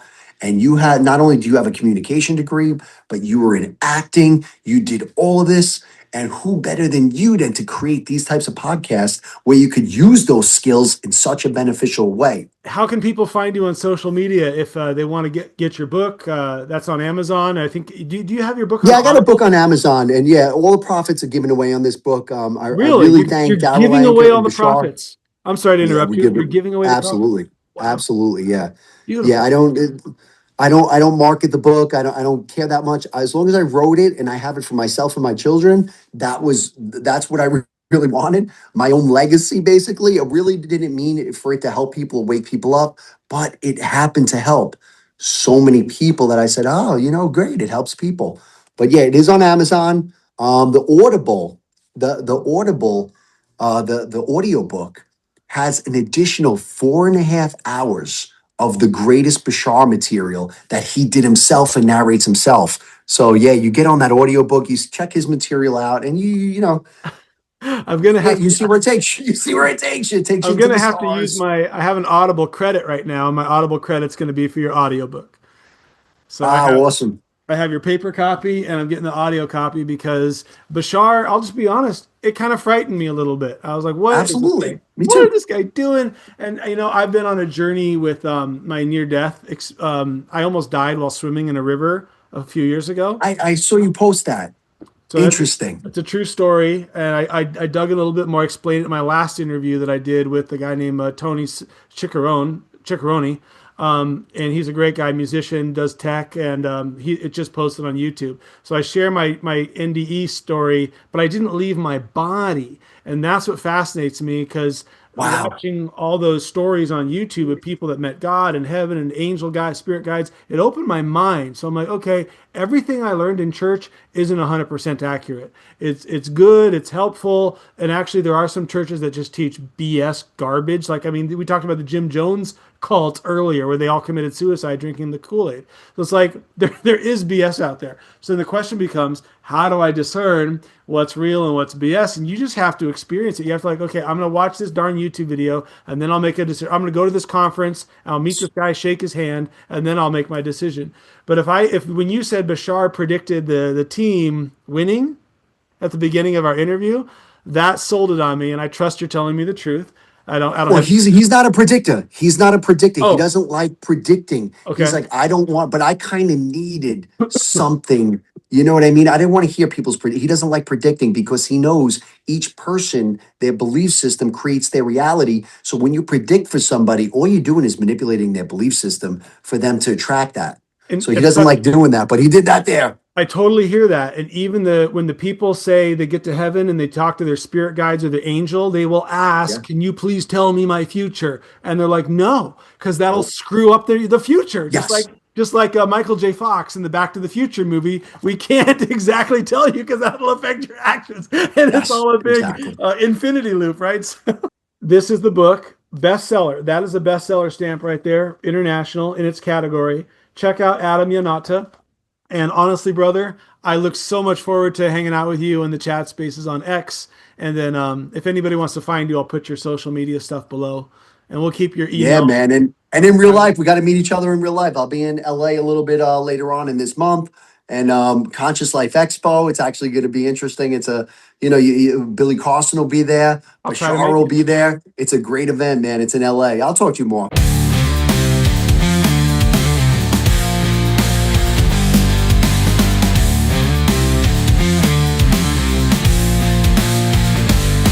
My city will always be moving. My city will always be grooving. Oh yeah.